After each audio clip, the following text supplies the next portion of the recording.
Hello everyone, welcome back. We are going to do something a little different. I'm going to branch out from my usual C# WPF again, and we're going to explore the wonderful world of infrastructure as code, GitHub Actions, and Kubernetes. So that will be exciting. But before I dive into that, a couple things. First, Hacktoberfest. It's October, it's still going on. If you haven't got your PRs in, now's the time to get on it. What's taking so long? For anybody who is interested, Hacktoberfest is a program put on by DigitalOcean every year as a way to get people involved in open source projects. If you go through and submit 4 PRs that are accepted, you will end up getting a shirt, which is pretty cool. I love getting the Hacktoberfest shirt every year. It's quite fun for me. Not all PRs need to be code related. They just need to be meaningful and valuable to the contributors. So if anybody is looking for one to contribute to, call this one out. I'm biased. You'll note it's mine. But my material design and XAML examples, you'll note I have 92 open issues. If they look remarkably similar, it's because they are. We'll just pop one of these open. Effectively, there's an outstanding request to go through and create just basically a short README on some of these. We can look at some recently closed pull requests about what this actually entails. So, for example, hey, how you doing?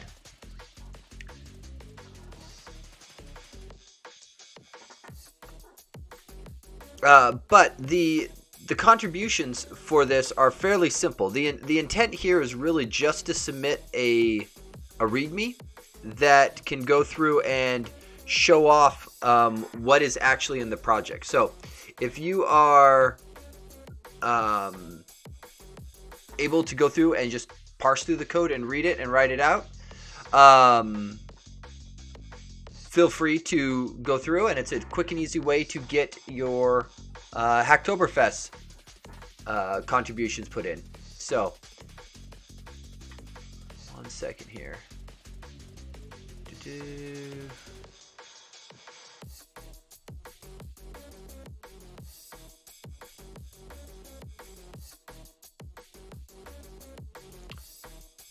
Yeah, sorry about that. I do have it set to try to keep things fairly clean.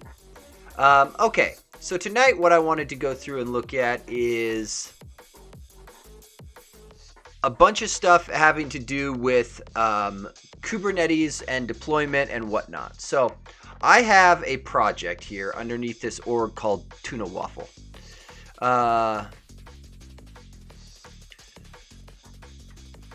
Hey, Nick. And this org here is just it's a fairly small one. As you can see, there's exactly one person in it, me, with 0 seats left. But the intent is to set it up with this repo here as an example to go through and show off basically what it takes to stand up a GitHub Actions type environment with an ASP.NET Core type project. In this case, the Toppings API project it's not exactly file new project, but it's pretty close. There's not a lot there. But what's more interesting right now is the GitHub Actions and the infrastructure folders. So the infrastructure one is laying out a dev and a prod environment. These are both using Terraform. And what's even cooler is over here in my GitHub Actions, I've got a couple actions that will fire off that can stand up my prod and my dev environments. Just like that. Poof. Magic occurs. I actually think these ones might get condensed into one. I might leave them separate. And then there's also a cleanup one, just because spinning up a bunch of Kubernetes clusters, it's very easy when you start doing things in Terraform, but it can also become very expensive very quickly. So this guy here is just a workflow dispatch trigger to say, yeah, bring it all down. And then this last one down here is going to be the deployment out to Kubernetes. So I got the deployment working, but the current Helm chart for it is just an Nginx so it's not really set up. It's Helm create enter. So there's not a lot there. So I thought where I would start off on this tonight is, I don't need that one, is I think I'm going to flatten the two infrastructure repositories into a single composite job. So GitHub Actions has this feature called a Composite Action, where it's not like, for people familiar with like templating in other languages, it's not quite that. It's close, but it's not. It is not quite that. But what we can do is we can go through and still reuse our YAML. It accomplishes effectively the same goal. So there's the docs I'm going to be more or less powwowing on. So VS Code and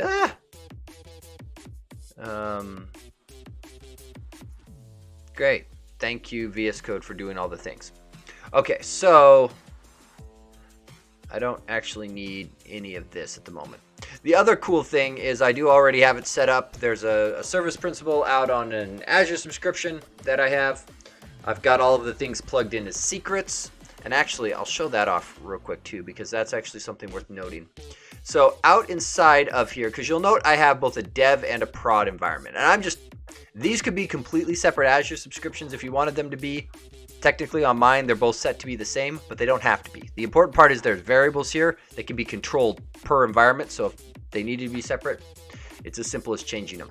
But over here under the settings, if you look at the environments, and you'll note I've set up a few and I need to clean some of these up, but I've got multiple environments set up here, and the secrets across each of them, you'll note, contain all of the key bits. And actually this Azure credentials one is no longer being used. So hold that thought real quick.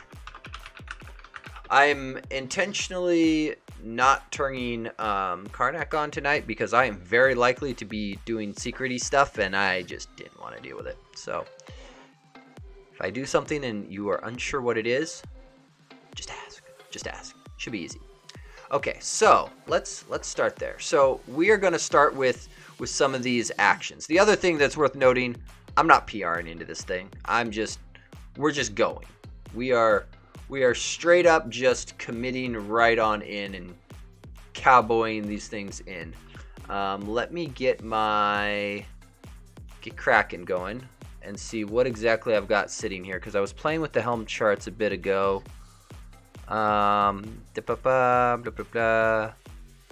change I definitely don't want, because that's not even, that looks like I accidentally typoed. And I think for here we're just gonna stash this stuff for now. Come back and look at it later if I need it. We'll leave it there for now. Okay, so let's go no, not Visual Studio, VS Code. Let's go Composite Action this guy. So looking through this, and I'm fairly new to this, but I've done plenty of this type of stuff in DevOps before. So before you begin, you'll create a repository. Great. Clone it. Yeah. Yada, yada, yada. New script file. Sure. Make it executable. Sure. Okay. Create an actions meta file. So this here is you just stand this guy up. And this all makes sense. This tracks with the GitHub Actions syntax with the inputs and the outputs and the runs and all that jazz. So that's fine.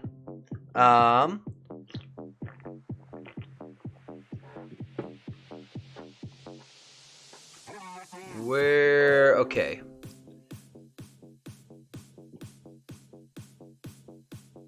I need to turn off Teams real quick, because apparently it wants to be chatty. Go away, Teams. Here we are.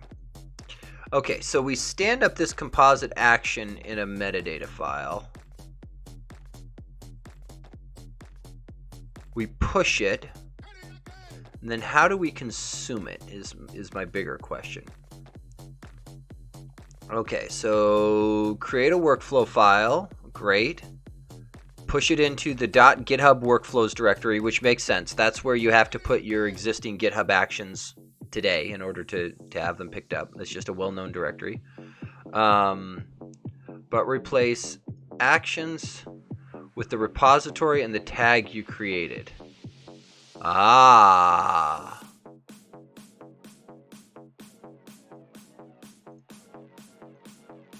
So, okay.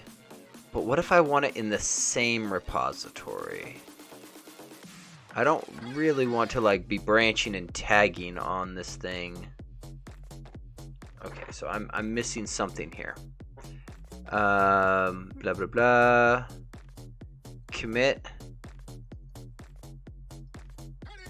tag. So they made it as so it has to target a tag. Interesting.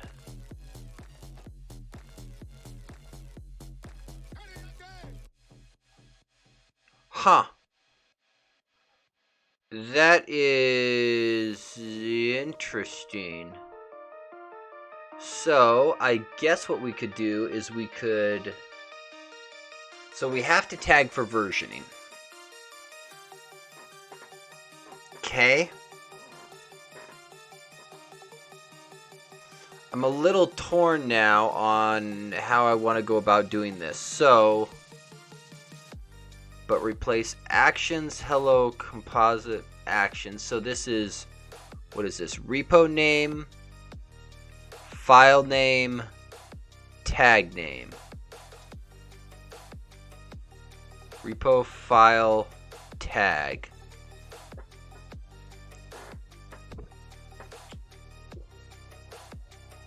I think that's how that goes.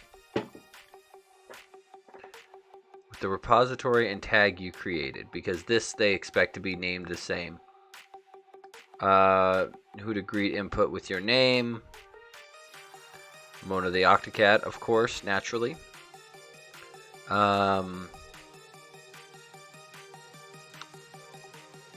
Okay. So I guess that means I spin another repo for this, and I think that makes sense. Do I have any objection to this? I don't think so. I'm just wondering if there is a way around... Let's take a look here. Good practice, because I almost wish that I could... I kind of just want to have it live alongside and not have it do the @ version, but I don't know if it's going to let me get away with that. Let's see. Create a release, move the major version, introduce a new major version that will break.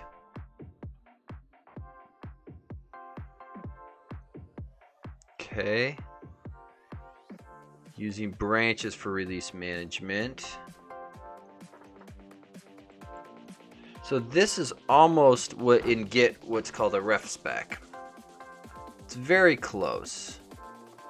Oh, if you really want to tag it by the commit hash, you can. Huzzah. Create a README for your action.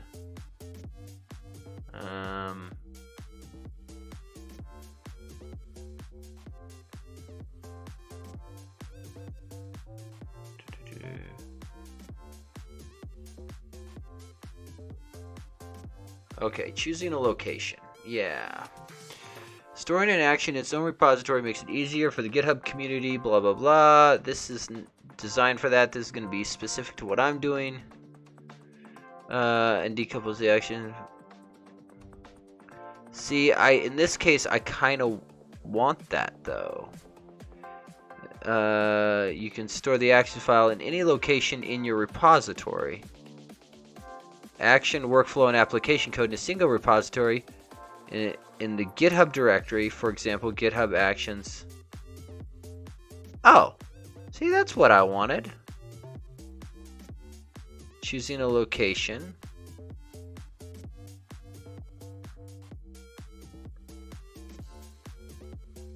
Got it. Okay, so let's try that. So we've already got the .github directory. So underneath here, I would like to do new folder, and it's going to be actions. Okay, and then we will. Let's cheat real quick. Just in the interest of making sure I don't mess anything up, and it's as absolutely as stupid simple as possible. In the Hello World repository, create a new file called actions. So this is the repository. I messed that up below.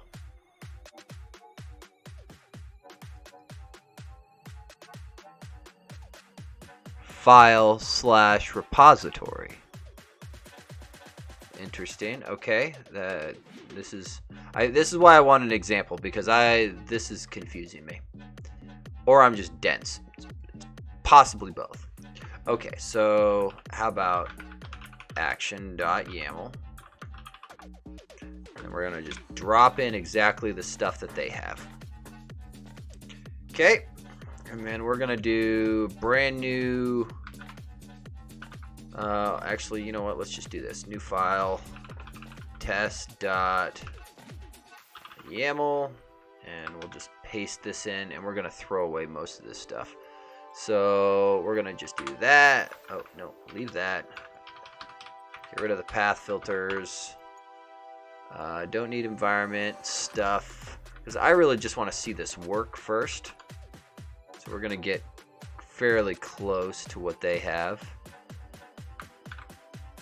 I want to leave the workflow dispatch on there, though. And then paste all that. Okay, so sure, Mona the Octocat sounds great. Okay, so, but what I think I read, this is what needs to change.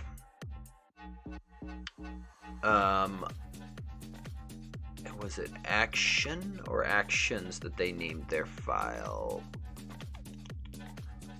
Let's go back up. Action. That is what is confusing me. So what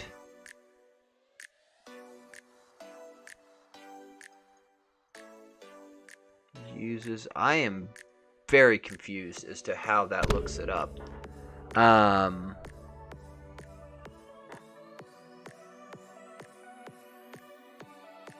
Okay, I'm wondering if it just looks underneath the .github directory by default, and we're gonna wing it.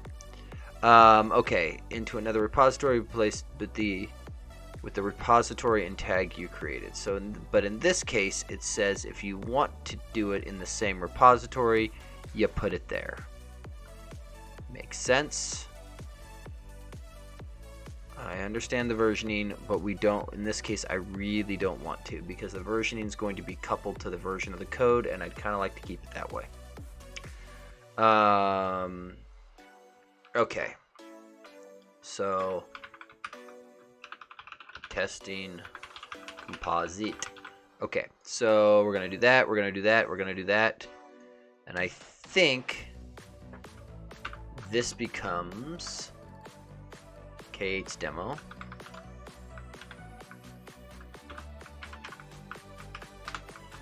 Okay, so that goes like that. I think. Let's try it. Let's see. Attempting composite action. Go, go, go, push. Okay, now we should see that thing kick off. Okay, so this is still set up to run. Let's disable you for a minute. I don't need you running. Okay, let me guess. Couldn't find. Unable to read action K8s demo repository not found. So, not shocking, but I do not understand.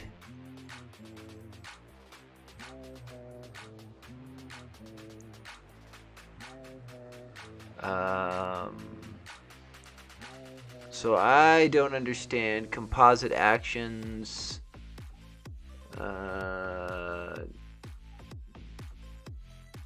About custom actions. Let's do this, because I think that's what I need to do. I need to understand this syntax. Inputs, outputs, branding. I'm more interested. I'm more interested in where this goes, because I want to understand this uses. Action uses local composite. I think that's where I was at. Create composite. Yeah, that's where I was at. Supported properties, the metadata. Okay, so what are you doing here? You have to create a file named action.yaml or action.yaml. Other file names are not supported. Aha! Ah! Okay, so the file name. Okay. So that's problem one. Oh, actually, I guess I did name it action.yaml.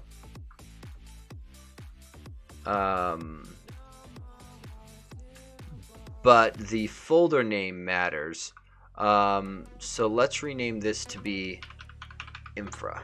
Because ultimately, at the end of the day, what I'm wanting to do is move my infrastructure stuff into this. Action.yaml. Okay, and then that would mean over here. Let's see, what is this going to do? Use actions K8. So this needs to be... Can I get away with this? Okay. GitHub workflows. Actions, hello world.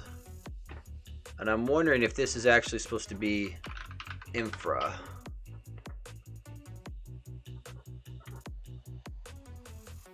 Oh, no, this... Oh, hang on. This was supposed to be actions. And then infra goes under it, I think. Let's double check that. But I think that's actually what it was supposed to do. Yeah. I understand. Yeah, so GitHub Actions, Action A, GitHub Actions, Action B. So we need a directory underneath Actions. In this case, we'll call it infra. The file name needs to be action. Okay. Go back here. File could look like this. Great, does some stuff. YAML is quite. I just want to point out the using composite part because it's what makes it work. Using composite. Got it. Tag time. I really don't want to make a tag.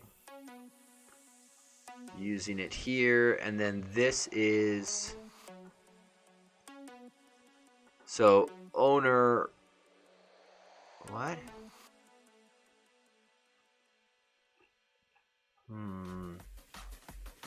Yeah, so Newton Composite Actions Archive, Newton Composite Actions Archive. So this is literally owner repo name.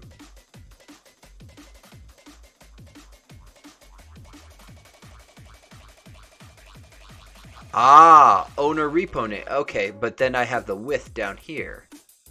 Is that the kicker?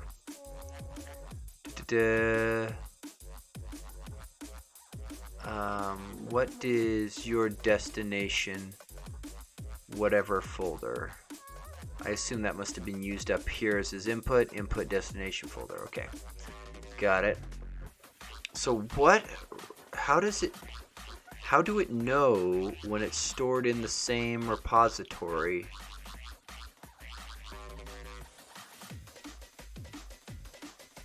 I think what we're going to try is we're going to try actions infra main, and I think that is enough. Let's try it. Into subfolder with name.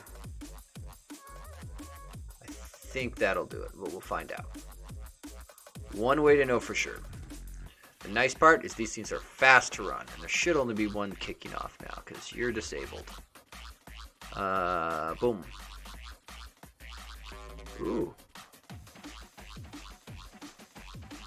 Unable to resolve action. So I assume I gotta do something more like this. Well,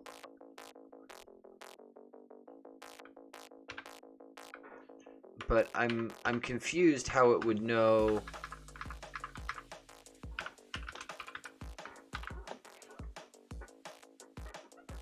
How it would know if the thing after the @ is the tag. How do I get down to my specific one? That's the part I'm missing. Is one of these things is off.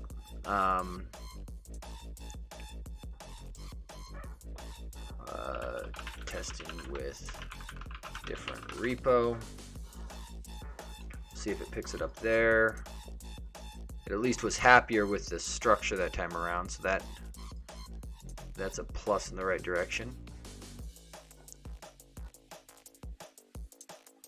Let's see what it's got.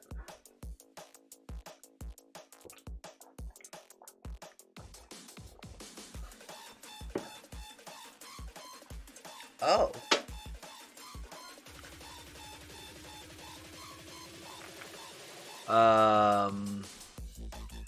Did you forget to run an actions checkout before running your local action? So, yes, that is exactly what I did. Nope, there's the checkout. So let's see, the path it was looking at is K8s demo main infra. I assume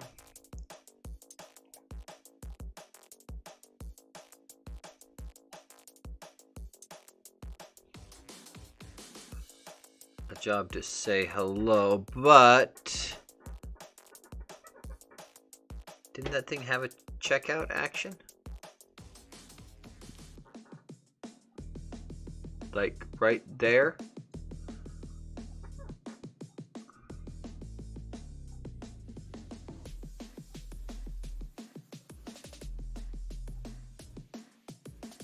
Huh? I would have assumed that would have been. Sorry, I want to look at my other ones now. Do I see the checkout in the list when it runs? No, it's just part of the setup.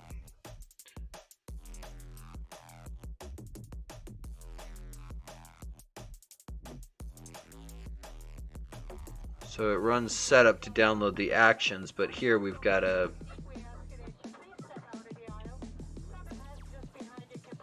Okay, so what I would like to do is figure out from this output what the appropriate reply is then. So let's go back.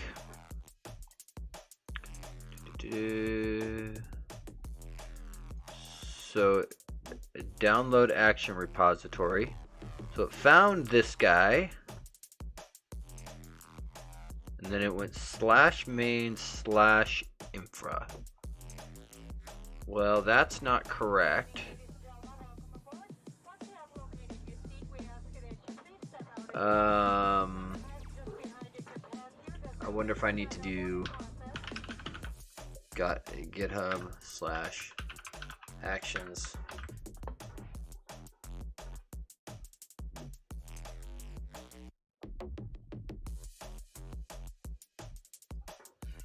I wonder if I can get away with even without the @ because I'd kind of like to just let it say whatever's current. With full path. Let's see if it can resolve from there, because it was hip to having multiple parts to the directory. Well, that failed pretty much immediately. Uses attribute must be with a path, a Docker image, or owner repo ref. Okay. So, I mean, I can do owner repo.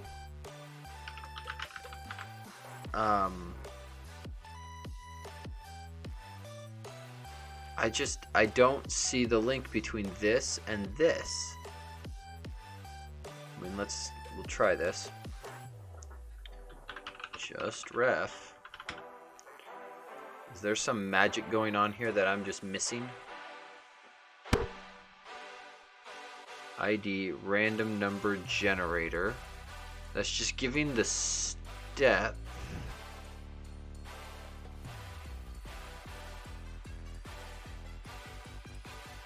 Yeah, I don't. Okay. ID foo. And then that's just demonstrating the output. So I'm clearly can't find action. Okay, so where did you try to grab it from? I just joined. What you working on? Well, thanks for joining. So the repo in question is here. The intent with the repo is just to be a simple example of deploying out ASP.NET Core application inside of Kubernetes. But to make things more fun, I've also done infrastructure as code with Terraform to deploy out multiple environments. So I've got a theoretical dev and prod environment just to demonstrate out the CI/CD capabilities of GitHub Actions on top of that. So buried underneath this Actions, I've got an infrastructure dev and a prod. And right now, they're pretty much copy-paste with just a handful of variables changed on each of these. What I'm trying to figure out how to do is I'd like to put a version of this thing as a composite GitHub action. That way my dev and prod ones can just call that, pass in a couple parameters, and poof, be done. And not have two copies of the same file. So that's what I'm attempting to figure out. And the part that is baffling me at the moment is trying to determine. So here's if you're interested, docs for Composite Action. And there's a link in there to here, just refresh. To this guy here about picking a location for your YAML file, and I'm trying to understand how this is supposed to work, because it indicates that if you're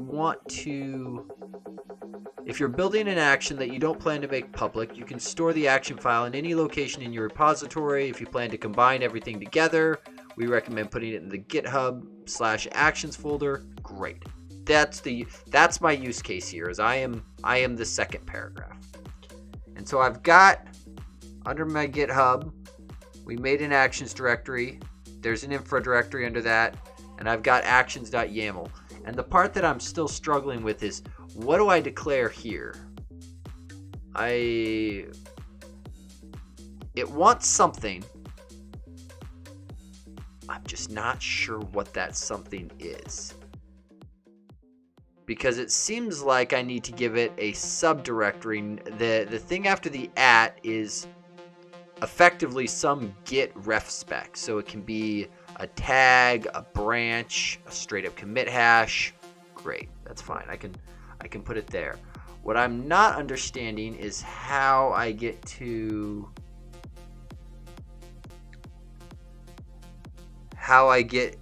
to reference mine, because what I've found so far is that this is owner repo name, which is fine. Owner repo name.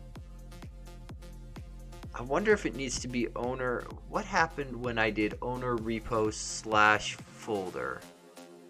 What was this one?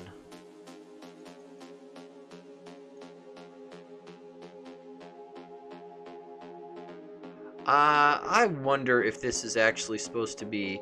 Okay, you know what? No more. Tired of switching windows.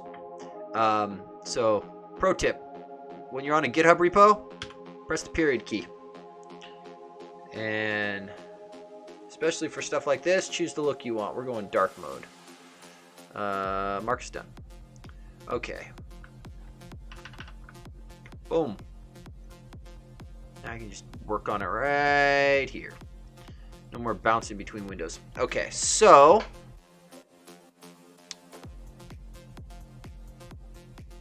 I'm wondering if this guy here needs to be actions infra. And I think it needs the at main. Let's try this. Trying with just actions infra. Because it clearly needs something there. And then sync. See? That's pretty cool. That's pretty cool. So VS Code in the browser, press period on any GitHub repo, and it will just open for you. Now, it won't give you a full dev environment, just to be clear on that. So, like if you open up a C# file, you can't install OmniSharp or those type of things. Those are the realm of the GitHub workspaces magic. Okay, can't find action YAML. And we know that the action, this is a well-known name. So it tried to look, it's trying to look in main actions infra, but let's look here. So it's downloading the demo app at that SHA hash, and then it's looking.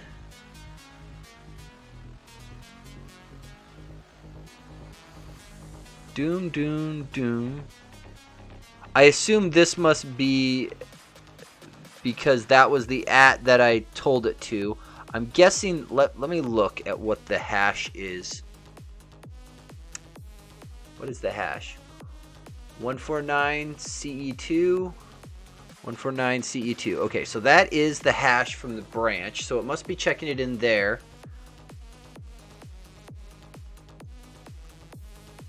Is it as simple as just tacking on that? Let's try it. Adding .github to the path. Is it really that simple? And then sync.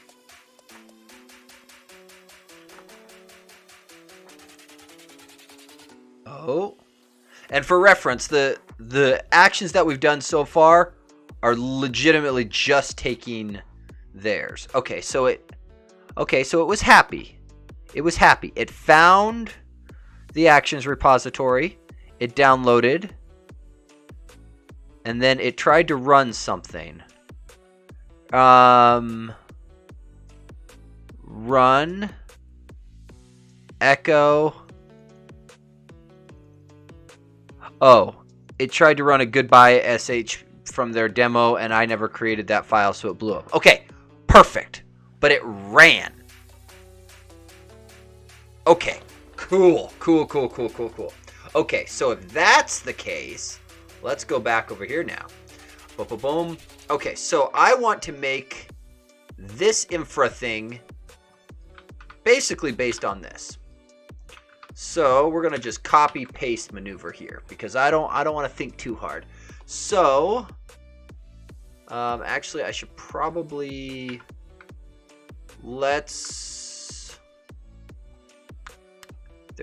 I'm noticing there's a slight. I'm gonna do this. Okay, only because there is a slight difference going on here, and close some of these things up. You'll note the structure of this is a little different. They're close. They're very close, but they aren't exact. And like some of these things here, I'm going to have to leave out. But the steps that go into this thing,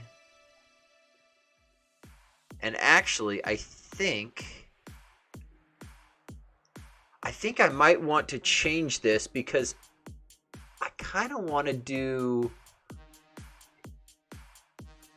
I almost want to do multiple composites. Like I want, so this action here has 2 stages, and it's probably easier to see it over here. So for example, and this is actually worth noting, and I'm going to clean this up because I've clearly made more to use. But right now, in terms of the dev environment, I've got pre-dev and dev. And the only difference that I was planning on setting up here was putting a required reviewer. So for people unfamiliar with Terraform, if we open up one of these things, there's typically 2 stages. Once you check in all of your Terraform files, you run and get a Terraform plan, which is basically just Terraform saying, hey, here's what I'm going to do next, which is great. The thing is, you typically don't want to just check in your Terraform files and then let Terraform automatically do the plan, because that is a great way to accidentally, say, delete a key vault or a database or similar, because Terraform's set up to manage your infrastructure. You can accidentally whack your infrastructure and do horrible things. Don't do that. It's always best to get a plan, review it, and then apply it. So I've separated those things into 2 separate stages because I want to keep those things separate. That way I can kind of dive in here, do a Terraform plan, look through it, make sure it is as expected, and then let it roll, which is great. Right now, in the interest of moving fast, I turned off that one rule, but my intent is to turn it back on. So pretend like the pre-environment is the one without an approver gate, and the actual environment is the one with an approver gate. Ultimately, I would expect that right now I'm using the same service principal for all environments, all areas, because I just gave it contributor access. But ultimately, I would expect those contributor values to be pointed to different service principals, and the ones without the approval gate on them would be, they'd have reduced permissions, effectively read. They wouldn't have like create or delete, because that would be bad. And then after it's been reviewed, then the Terraform apply stage. So I think what I want to do is I want to make 2 separate things up here. One for plan and one for apply. I keep going back to this VS Code. I've got too many things open and I keep forgetting I've got it right here. So I think what I want to do is rename this guy from infra to, say, TF plan. So let's break it down that way. So we're going to get rid of all this. We're not going to use any of that. The apply will be next. We'll do that one in a second. Okay. This guy here gonna be, so we're gonna rename you, don't need those quotes, Terraform plan, and then this will be create a Terraform plan to be reviewed. Boom. Okay, we are going to need some inputs, but we will come back to what those are later. There will probably be an output, but for now we're just going to comment it out. I don't think there's a reason to keep it. This is important. This is what makes it a composite action. And then let's go and grab the steps. So I think this is the key bit that I'd like to be able to reuse. So this one here, I'm just going to paste like that for the moment. So let's see. I'm going to put a little separating bit between me and them. Okay, so I have a TF. I'm just trying to look at what all I need. I would like to look at the spec for these inputs to know what... I'm wondering, some of the other ones, rather than just doing inputs, you pass secrets separately, so that'll be something to look at. I do want to create one called Terraform version. Description, the version of Terraform to use. Boom, boom, boom. Required. It is going to be required, but we can give it a default. Actually, maybe I shouldn't default it in here. Yeah, I'm not going to default it. I'm going to make... I think you should have to pass that. Okay, so then they did theirs. What is the magical incantation? So it's just input.name. Okay, so this then becomes inputs dot Terraform version. So pro tip, and this is totally stupid, but you'll note they used hyphens and I used underscores. Here's the difference between hyphen and underscore. When you double click in the middle with a hyphen is a word break character. You double click with an underscore, you get the whole identifier. One of my colleagues showed me that and I fell in love with it. I was like, that is brilliant. Absolutely brilliant. You have just saved me, I don't know, half a second every time I have to copy something. So in general, I like using underscores for the identifiers because then when you select, you get it all. It's not a big deal, but it's a little deal. Okay, so yeah, always been a fan of underscore over hyphen. Yes. And it's one of those, some people have strong opinions on how you name it. I can at least respect you as long as you name things consistently. We can get along. But if I'm naming it, I'm going with the underscore.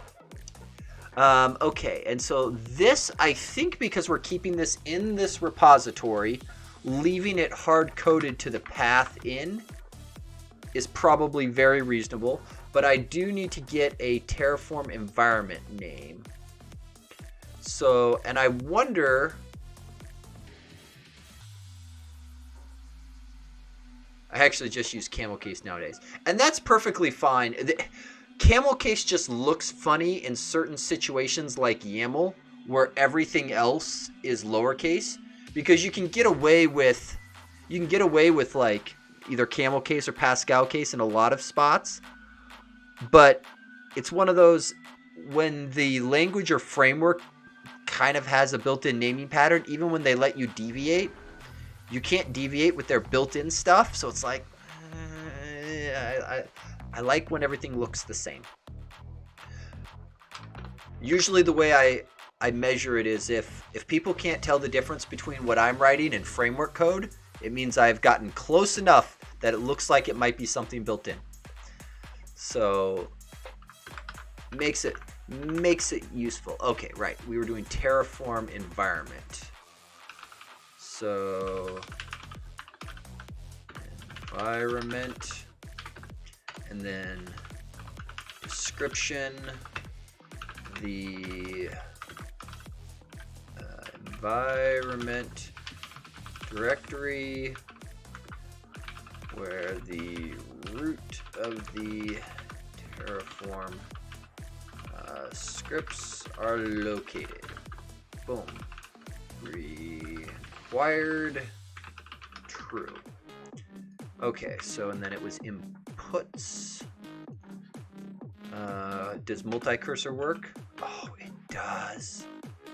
Oh, you have made me so happy. So Control D, inputs, paste. Yeah. Okay. Loving it. I do have a to-do item on here to actually take this Terraform plan and rather than just going standard out with it, because the Terraform apply step ends up redoing the plan, I'd like to actually export the file and then bring it back in and that kind of thing. But yeah, that is a problem for not right this second. Okay, so that goes like that. That goes like that. We're going to leave that output there. We're going to get rid of who to greet. That's going away. That's going away.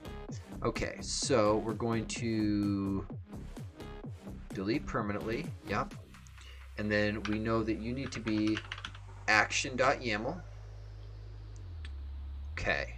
So then let's do copy paste, and then this will be tf apply. So this is going to be fairly similar, except for we're going to come down here and grab these steps. And we want to change these ones out. And I'm just noticing that I may not have gotten everything.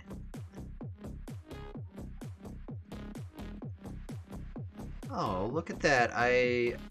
Didn't I change? Oh, I suck.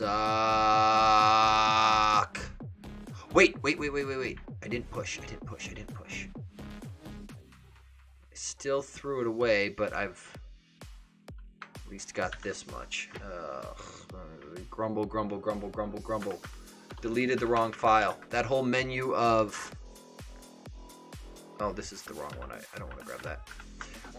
That whole menu of making sure you've got the right file. Yep. Probably should have paid more attention. Okay, we'll do this over real quick. And back up here. Boom. So we're going to call you Terraform plan, description, create a Terraform plan to review. Okay, so we're going to keep that for the moment, but we're going to comment you out. Let's see, all of this stuff goes away up through the steps.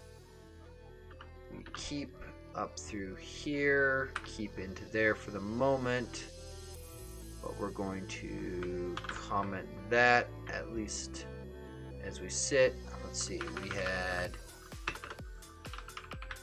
Terraform version. Actually, can I do, is the, let's see, Control P? Oh. Isn't there, what is the,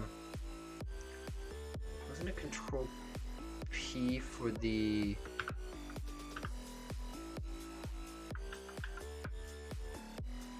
I'm looking for the command palette option. That I was hoping that this thing had a view white space I could toggle. Control Shift P. Boom. That's toggle render white space. There we go. Okay. Description. Let's see. Oh boy. The other drawback with doing GitHub Actions work is my email goes crazy. Okay. Let's... Yes, I get it. My actions failed. I get it. Please stop emailing me about it. Okay. The version of Terraform to use. Required true. And then because I know we're going to need it, we'll just do the next one while we're here. Let's see. Environment, the environment folder name that contains the root of the Terraform to run. Plan? I don't remember what I wrote last time. Good enough. Okay, so we're going to get rid of you. Don't need you. You go away, and then we come down here. So this becomes... I think you are the only one. Inputs dot Terraform version, and then you here inputs Terraform environment. Okay, that gets me in a much better situation. That goes away. Copy. We go up here. I think I'm gonna actually just delete that, and then I think we get rid of this much, and then the init's the same. The only difference between these two is the plan versus the apply. Okay, so that's fine there. And now the next question is composite actions and secrets. So where is the runs? I want to know how secrets work. Do I pass them in separately? Is it this one? Outputs for a composite action. Here we go. Inputs.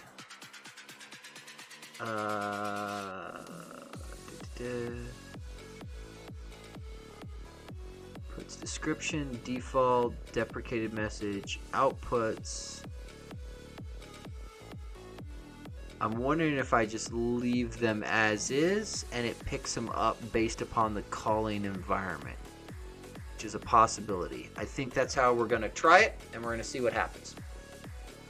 Okay, so then we go. Stop minimizing. I'm not going back. I'm using up here. Okay, so we've got this. So now what I want to do is I want to change this guy out to be more like this, because I want this guy to do this maneuver.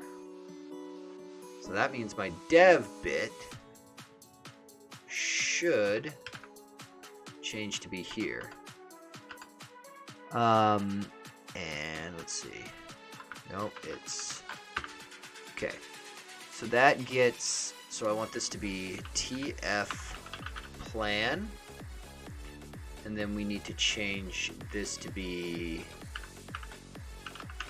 Terraform version gets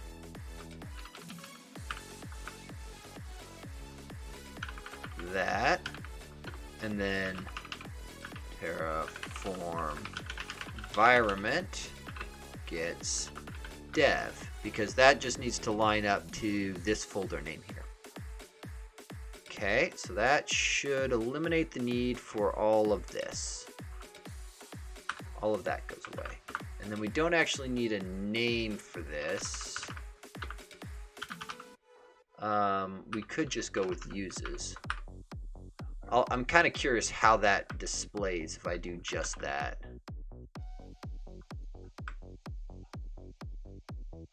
Yeah, because I'm thinking these guys here with the environment variables, I'm hoping just propagate in. That's my working theory. Is that the secrets and environment variables propagate inside these things, and it won't matter. Terraform apply. Okay, so let's try it out. Moving dev infra action to use composite,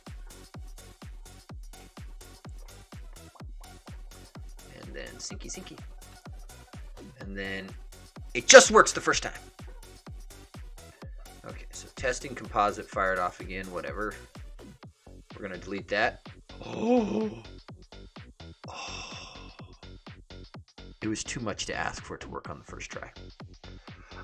Let's see. Required property is missing shell. Oh. Why is that now?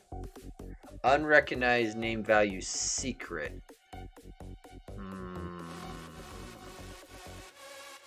So it wants the shell, which is fine. We can specify that. That's easy enough.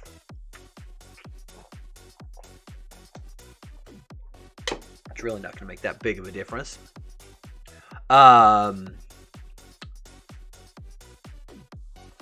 Unrecognized name value secrets, line 24.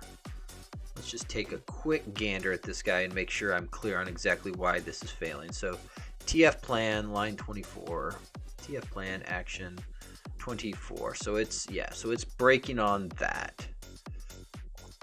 So secrets don't propagate in. We can pass them in.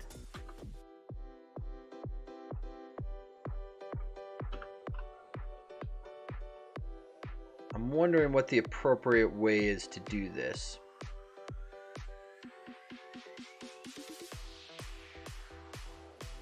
I guess I kind of have to do them all, don't I? I'm just wondering if maybe this string concatenation should be done outside. We aren't going to be using this anywhere else. So I think doing it on the outside makes the most sense.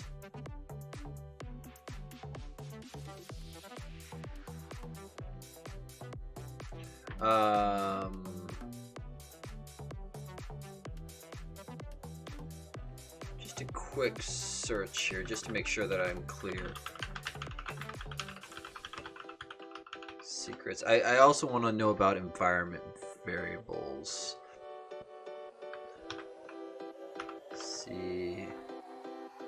Not helpful. Okay, also not helpful.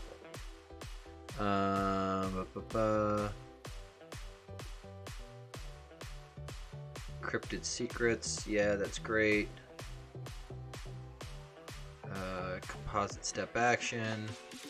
For each step, we support name, ID, run, environment, shell, working directory. The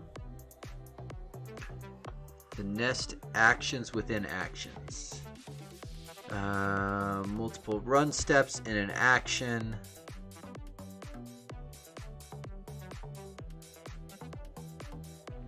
So this really is composite steps. Continue on air, timeout minutes, uses, and secrets on individual steps within a composite actions. We do support these attributes being set in workflows for a step that uses a composite run step. Being set in a workflow, yes, for a step that uses a composite run step action. Oh, when I brought all this over, I bet you I accidentally... No, using composite's still there.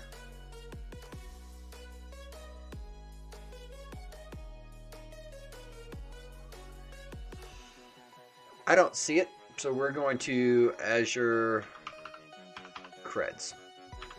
We're going to do this. Let's see. Description.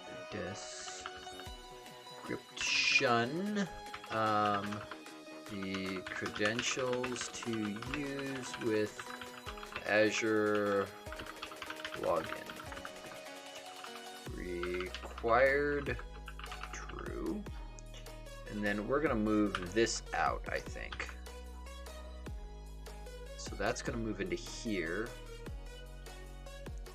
Let's see.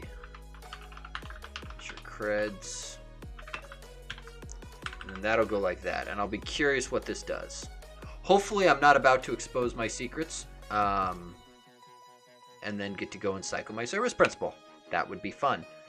The nice part is I did start writing a few docs in here about generating it. And I have been putting in links and whatnot for what I'm using to generate. I'll close my eyes.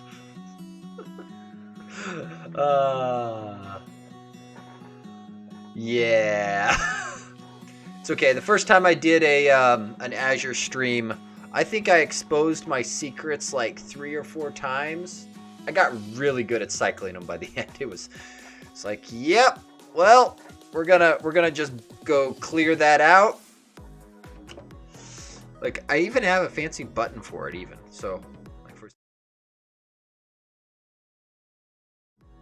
so I made a button. It's a special button. Apparently, my alignment of my camera is off on that button, but I got a button. Okay, so we'll do Azure creds there. I mean, it knows these are secrets. It should know to not display them. Should know. One can hope. Okay, so we're going to go here. We're going to go here. This is going to become inputs. Let's see. Azure creds. And then, let's see. I believe it was unhappy with all these runs, and it wanted to know the shell on each of these. So, shell. We'll just use. It really doesn't matter. Does not matter that much here. But we'll just do PowerShell because PowerShell's cool. I'm gonna put a little white space in here.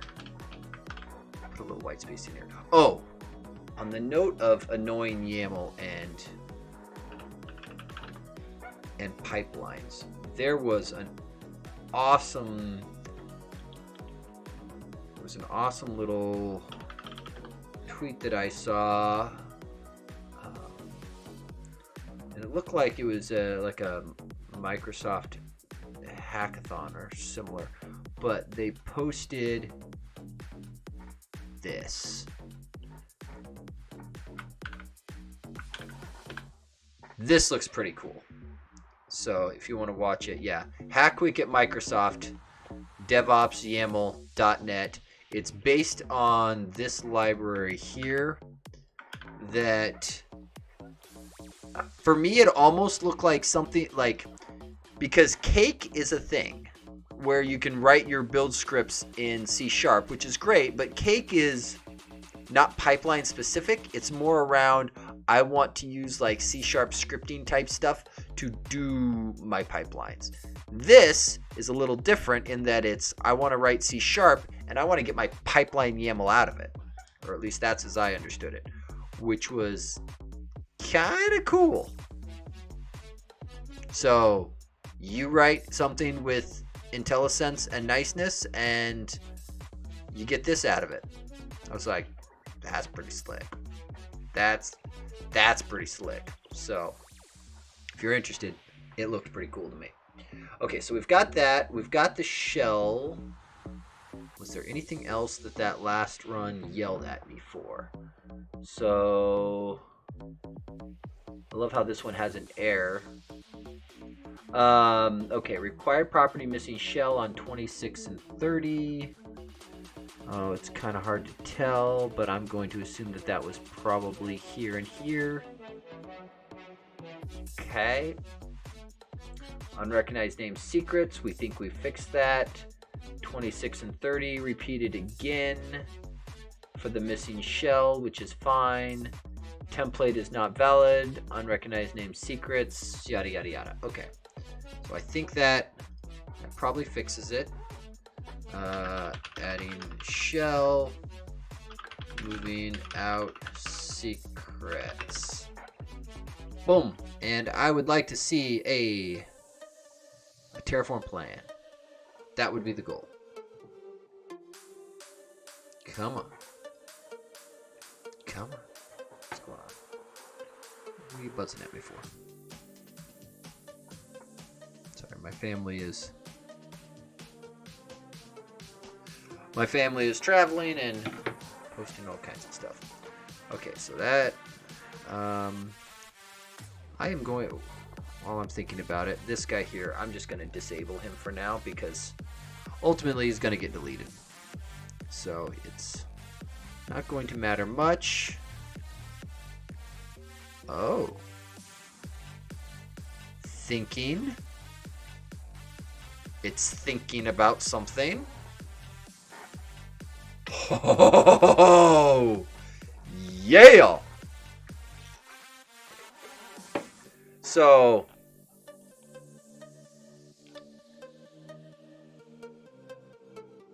got it. Okay, so so the composite ones show up a little differently. Okay, I think this thing does need a name.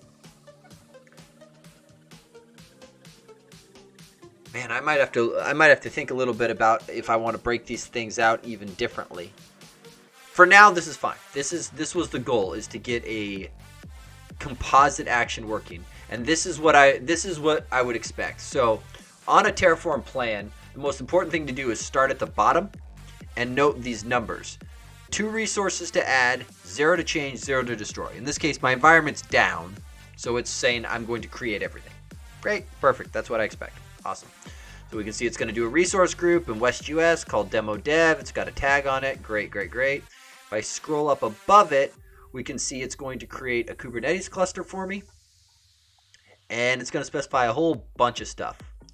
So in case anyone's interested, I'll just show off the Terraform a little bit. It's actually not that, as you can see, it's really not that much. So the important part is it starts with a provider's TF. Oh yeah, I'm not going to get a lot of help here. And Terraform doesn't necessarily look at your Azure resources to know what it needs to create and destroy. Instead, what it does is it keeps a state file of all of the resources it's managing, and it compares your script against what's in the state file and calculates its deltas that way. And so in my case, I'm storing that state file in a Azure storage account. That way, if I plan locally on my box or if I plan in the pipeline, we all use the same state file. Everyone's happy. It's great. And it gives a nice consistent view, because Terraform sort of makes the assumption that that state file is in sync with your environment. Now, there's Terraform CLI commands like refresh to get those things back together if you need to, but that's basically what this is doing here. These things are just calling out versions of the provider I'm going to use, because Terraform is cloud agnostic. You don't have to use it with just Azure. You can use it with other clouds and other things that aren't clouds, which is interesting, but you can do that too. And there are tons of providers out on the Terraform registry. You'll find tons of them, but in my case, I'm interested in Azure. So it has all of this stuff, and then my main TF, I'm using it with AWS. See, that's perfect. Like where I work, we actually do a bunch of AWS and we do a bunch of Azure, and I think we've actually got one client that's doing both. So the fact that it was cloud agnostic made them very happy, because they could lay it all out. In my case, I'm just doing module environment, which is a folder reference over to here. Now, I'm going to point one thing out. I actually don't. So there's a blog post I wrote not too long ago where I advocated for kind of this same type of layout. I've kind of changed paths a little bit in that I don't like modules in folders inside of this repo. And the reason is because this modules here, so I don't mind modules when they're nested underneath the environment. So a folder underneath dev, because Terraform is inherently single, it's all folder structure. And it's not recursive. So when you load up a module, like in this case, where it's pointed at modules env, so this is modules env, it's going to load up all of these Terraform files and just kind of mush them together. So name the files whatever makes sense, whatever's cleanest. The problem with a modules folder outside of the environment folder is you can't version it.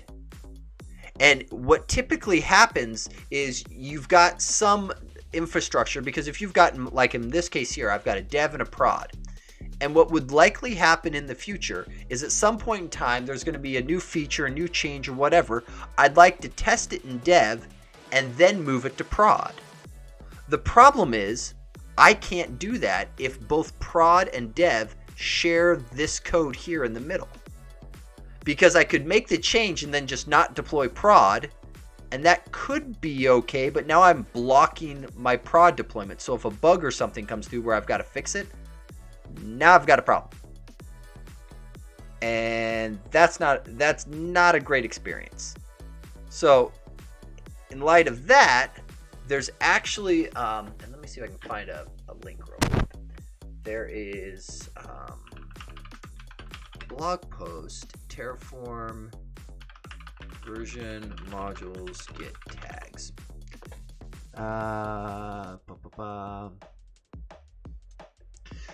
Yeah, this is basically this. Yes, this. So what I prefer instead, when you can set it up, is to actually go through and put your modules in a separate repository. And in this case, I'm using module loosely. Put your modules that will be shared between environments in a separate repository and reference them like this. That way, each of your environments can opt in when they want to take a new version, rather than being it forced upon them. That way, if there's a new change, you update your module, dev opts into it, you test it in dev, everyone's happy. When prod is ready, you then just change your version from version old to version new, and you're done. So something like that, I think, is actually better. And when you set this up, the last time I did this, I made a mistake.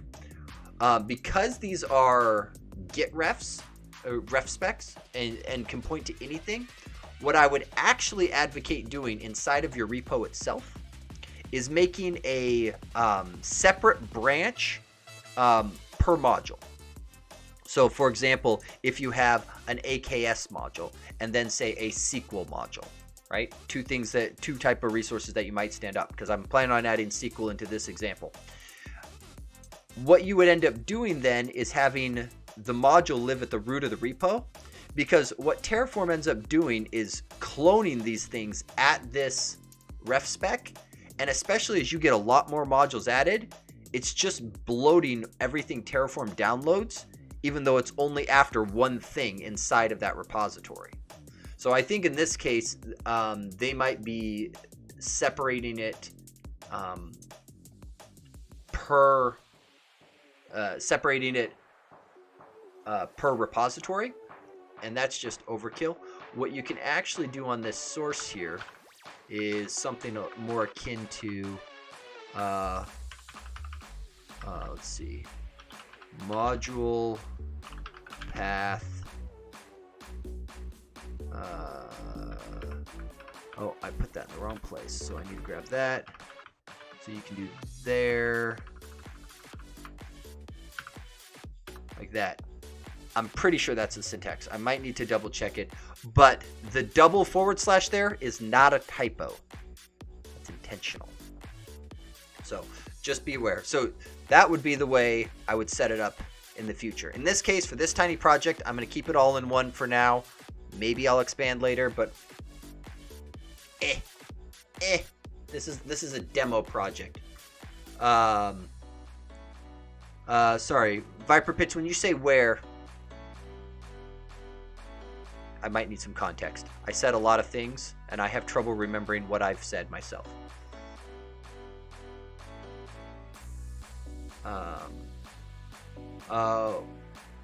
Where were you showing something? Oh, so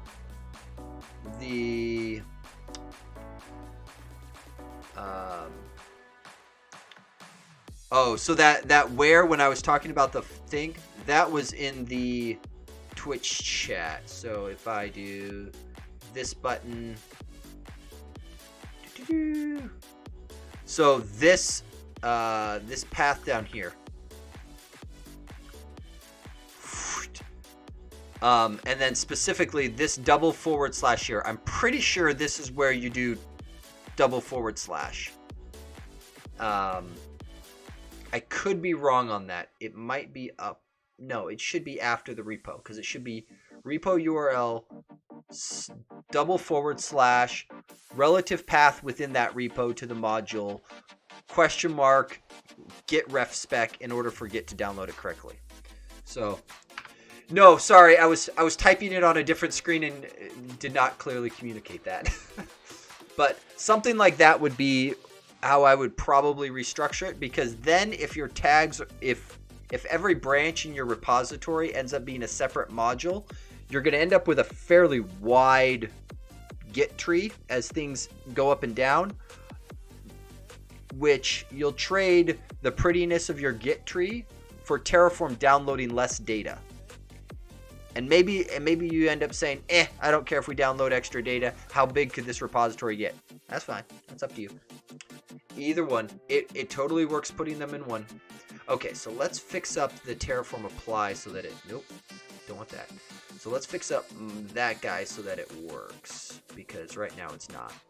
Okay, so we fixed up Terraform plan with this, and I need to do the same thing up here.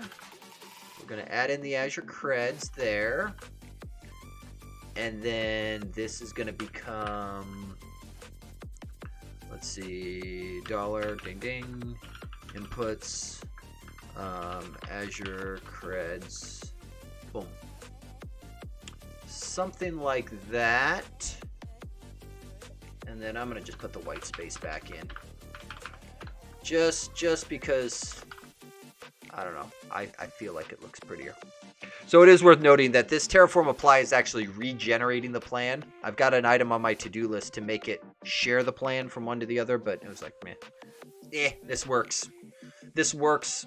I'm the only person in this org. The amount of time between the plan and apply when I hit approve is going to be very small. Okay, so that goes there, that goes there. that's what we expect. I think that is perfecto. Yes. Oh, no, we are missing the shell. PWSH. Boom, boom, boom. And then we need to change up where we reference it. Oh, and I think we were going to slap a name. Oh, this name here. Oh, so it doesn't show up. So that name is not what gets shown. So we want to put a name on this guy here. Name, how about Terraform? Plan. It's a little duplicating of that, but whatever. We're going with it. And then this guy here, we will slap a name on. Terraform apply. And then you need the Azure creds. Okay. I think that works. I think that works well, actually. Boom. And then, just for fun, I'm feeling confident. I shouldn't be, but I'm feeling confident. We're gonna just bring this guy over into my prod one and say, you know what? Let's do this.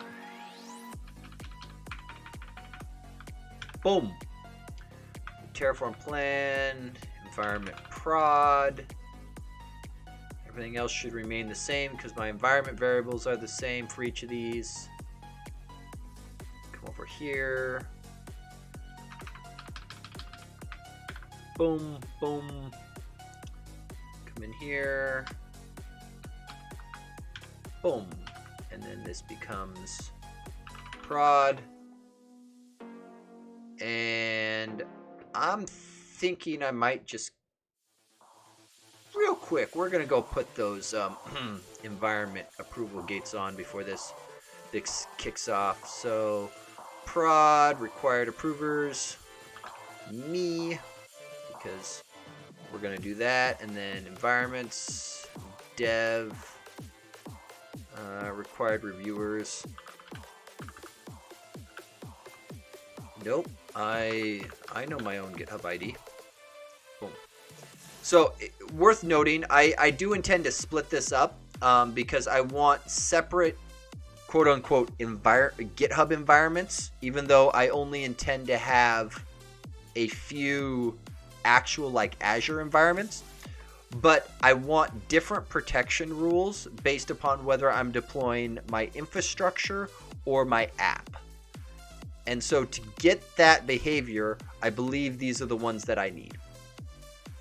So that's what I'm going with, but obviously I need to duplicate some secrets into all of these, and I haven't done that yet, so that'll be a later point. Okay, now we put it in. Updating all infra actions to composites. Commit and sync. It's been a long time since I've used the built-in Git integration on VS Code versus just using Git Kraken. And it feels weird. It feels clunky. I'm spoiled. Okay. Okay, so both of these, the expected result is both of these plans should work. They should generate valid plans. And they should be able to apply. Now, right now on my Terraform code, on the prod side, you'll note prod is a little different. One, I've commented out the environment reference because the environment reference is what adds the Kubernetes cluster. But on the prod side, I do have a container registry. And because container registry names have to be globally unique, we add in a random pet name to our container registry and hope and pray that nobody has taken the name demo random pet name CR. That's what we're going with. So far, I've run it like 3 times and it's worked every time. And each time I get a random pet name. So the other fun part is I actually go to the effort of outputting the name of this so that I can then forward that in later. So that's kind of cool. Because there's a clever trick you can do. If you have an output at the root of your Terraform stuff, where's my actions? Something you can actually do is oh, I grabbed it this way, didn't I? Oh, I was playing around with a bunch of different options for doing this. In this case, I'm pulling it using the AZ command. But you can actually just run Terraform output to get those outputs back out as regular strings. In this case, I just queried it using the AZ stuff. I forgot I had done that. So I technically don't need that Terraform output anymore. Okay, so Terraform plan. Boom, let's review. Terraform plan, scroll. It's going to create me a Kubernetes cluster. Going to create me a resource group. 2 to add. Looks good to me. Review. Approve deployment to dev. It's also worth noting for the infrastructure, I'm going to have separate actions for dev and prod. But for deploying the app, I intend to have one single action where you promote up through the environments. So just calling out that there is going to be a structural difference there. Okay, prod should probably just be a container registry, I imagine. So Terraform plan, come down here, 3 to add. So let's see, the 3 resources in this case are the random pet resource, which that's not actually going to create anything in Azure, doesn't matter. Resource group, great. Container registry, great. Ship it. I wonder, should I be clicking on summary to get straight to that approval thing? Yeah, that's probably better. Boom, review them. And away we go. And with any luck, I can open up without exposing any secrets. So we're going to test this on a different monitor before I just pop it open. So you come over here before I do anything crazy. Log in. Okay. So we got a few things here.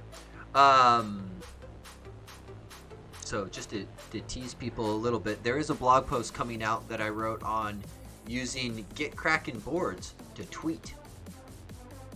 Clearly not the intended use case, but if you see me posting tweets about my YouTube videos when they get posted, those come from GitKraken boards. Blog post forthcoming. Okay, so DemoTF is just a resource group where I keep a storage account where I keep my state files. So that one is created outside of Terraform. Otherwise, you have a chicken and the egg problem with Terraform. If you can't have Terraform create the thing that it needs to store its own state in. So some things there has to be a starting point from, and this is it. So demo dev, this should be the one standing up. Kubernetes clusters coming up. Huzzah. That gets me a little closer. And then I should be seeing a container registry soon. So dev worked. Okay. That should be fine. And then let's get connected to this while we're waiting for the container registry to show up. So we're going to do connect. I don't actually need the account set. I am already set. Zoom that guy in a little bit. So paste that in, get credentials. Yes, overwrite, because this is a brand new container. Yes, overwrite. Boom. So for people who are unfamiliar with this, for Kubernetes, the standard tool to use is what is called kubectl or kubectl. So once you get logged in, you would typically do something like kubectl get pods. And in this case, there's nothing deployed. So there's nothing there to see, which is very exciting. However, for people who are interested, there is an absolutely wonderful tool called Lens. I love this. So if you are a command line user, this is not for you. If you are like me and you like pretty UIs where you click buttons and have fun and go clicky clicky, Lens is your friend. So we'll fire it up. Lens ties into this to the same auth stuff that Kube Control does, or kubectl, and so when you load up the catalog, what you see listed here will end up being that. You can also see I've got a Kubernetes cluster local on my Docker desktop, but in this case I want this one, and I would like to connect. Pretty please. And poof, we are in. And we can see all kinds of stuff. For starters, that I've got some bad configuration on my core DNS and all kinds of stuff going on. Let's check over here. Yeah, so that's exciting. Right click on the cluster icon to open cluster settings. I don't know. Oh, are you assuming that I actually pinned it? I think it's assuming that I pinned it. Where's the pin button? Add to hotbar. There. Boom. Boom. Hey. Let's see. Terminal, proxy, namespaces, metrics. That's pretty cool. I haven't seen some of these. That is very cool. The other thing that it does that's actually remarkably nice once we get this deployed out is it will let you remote in. It'll open up a shell, even if the container that you don't have there doesn't say have bash or whatnot installed because somebody has stripped everything out. It can actually deploy in like an extra container and give you a remote shell in there, which is nice. You can do all the same stuff on the command line. I'm not saying that this is doing anything that's not possible there, but it does it when you click. And I'm a big fan of click magic occurs. Okay, did my container registry finish going? Come on. Refresh. Let's see, there it is. Okay, so global resource group, container registries out here. Huzzah. That makes me happy. Okay, so you are just gonna I'm just gonna pin you there for a minute. So you sit and stay there. Okay, so both of those went out. That's perfect. Okay, let's clean up some of the mess that I made here. So this testing YAML is going away. So I don't need it anymore.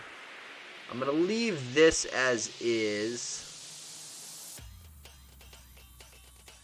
This does feel like I could get fancier. So this cleanup one is legitimately only here so that I don't burn up all of my Azure credits.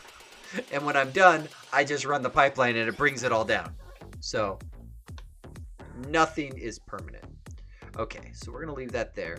So back onto this guy. So there's a couple things that I want to clean up here. So I don't believe I'm using ACR name anymore. No, I thought I got rid of that.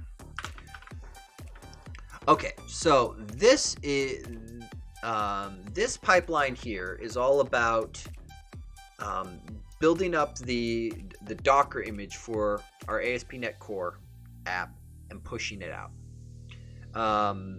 So this does a whole bunch of stuff. So there are a few jobs going on. So there's a build one. This is the one that's designed to produce the artifacts.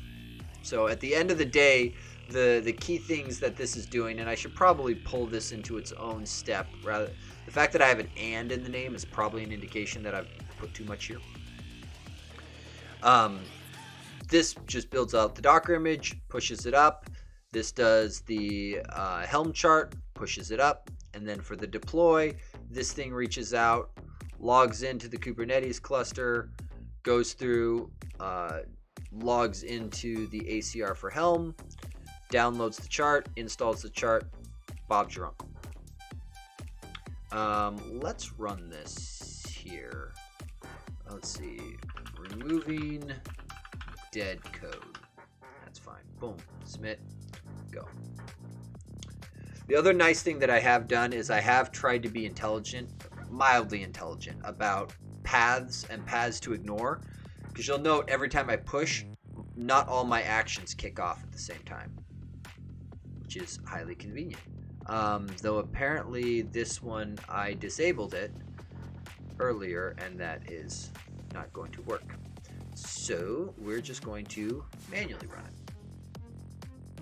So I will say I do very much enjoy always adding on workflow dispatch to all of my GitHub actions.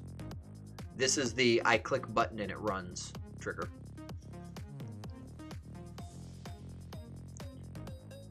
Okay, so you should go now, and this should work. Should work. Now, let's clarify what working looks like. The Helm chart is literally from running Helm create. So it's done almost nothing. And that might be where we go back to local, where I was starting to mess with it a little bit, but I don't know if I have much here that's worth saving. Let's see, I enabled an ingress. Yeah, it's not really worth saving that much. Dev waiting for review. Oh, yuck. See, this is why I started making those other environments, because I'm reusing the same environment in both cases, it's getting to be a problematic use case. I will probably start cleaning up those environments, because I'd like to get everything converted over to that new set of environments. That way I can set it up, because really a GitHub environment is more around being a container of sorts for a set of secrets and a permissions set type thing. It's not necessarily like an environment where code gets deployed or similar. The term environment gets used way too much in this industry, and it really depends on who you're talking to and in what context, because it can mean very, very different things. Okay. So does the stuff, builds the stuff. And I may go through and change up, and here I can just show the, boom. I can just open Visual Studio real quick and show what exactly this looks like. I suppose I could have done it from VS Code too. I was already halfway in there.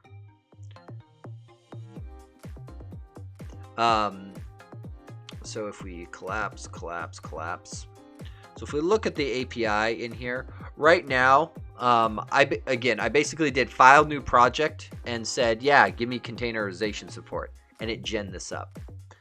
I have mixed opinions on having your Docker build and publish inside of the Docker file itself. I mean, it is fine. It will work. The part that I need to think on a little bit, and this is probably going to get flushed out, because I have a to-do item that says write a unit test project so that you can show actually having tests run as part of this GitHub action, because the whole point is to have a good setup of CI/CD for all of this stuff, because there's a lot of pieces that go into it. And the problem with this is you either end up redoing your compile and wasting time, or you have to, or you pull this outside of your Docker file and do the build ahead of time. I don't know. Again, that's part of where I have mixed opinions of where does it make the most sense to put it. This was, like I said, largely just the defaults. I think I changed a couple folder paths and whatnot, but other than that, this is basically what you get when you hit the give me containerization support on the new project template, which is fine. Like, I get it. They built a project template that was designed to be simple and work out of the box. Perfect. Fine. But I don't know if this is the pattern I want for a CI/CD. Same with Helm. I've just done the straight Helm create. The thing to note that the Helm create in here. So real quick, for people who are not familiar with Kubernetes, Helm, and what the heck I'm talking about. So Kubernetes is a service to basically do container orchestration. So what that means is if you build up an app, and you put it inside of a Docker container. That's great. You now have an app that's containerized. You've abstracted away from, say, the hardware and the operating system and that kind of thing, which is nice. You've now got this little container you can bring around anywhere. Quick side note: Children's Illustrated Guide to Kubernetes. This right here. The other day, my daughter sidled into my office. If anybody is interested, this is an absolutely awesome. So this is actually a really good video on getting the basics of Kubernetes down. But you get this nice little container, or not basics Kubernetes, Docker and containers and all of that stuff. Kubernetes, because he builds all the way up to it. You got your container, you put it in Kubernetes, but now you need some way of getting all of the extra stuff out there. So Kubernetes has a whole set of resources. It's designed to be very extendable and scalable. It's very good at that. But when you deploy all of this stuff out, what you do is you build up all of these YAML files. And given how very little I like this much YAML with GitHub Actions, building a ton of YAML sounds painful. So Helm is now built on top of this to try to manage the YAML sprawl that typically happens. Because most of the time when you're laying out the resources that you need inside of Kubernetes, there's kind of a common set of things that typically go along with it. The deployment is pretty much your starting point. This is I would like to deploy a thing into Kubernetes, which is great. But then there's all this other stuff that typically goes along with it, like a horizontal pod autoscaler, because, when my thing comes under load, I'd like to spin up more instances. That's the whole reason we're using Kubernetes, is to be scalable and move up and down. So let's turn that on. You probably want some networking for ingress to manage that kind of stuff, because you don't necessarily expose your ports out of the cluster by default. You might end up needing services, which is also related to getting the networking stuff set up for you, or a service account to run under, and all of that stuff. And this is for just one thing, and it gets big fast. So typically, what you end up doing then is, rather than trying to manage all of those YAML files yourselves, Helm gives you sort of a nice templating language. It's YAML. You get a templating language that you can use to build out your Kubernetes YAML and push out these deployments and manage them. So it tends to be the way people do it, but you don't have to. Some people like to go straight YAML themselves. They don't want Helm mucking with it and doing all the extra stuff. So dear heavens, we're not doing that stuff. Okay, so pending review. Here's the way I review. Done.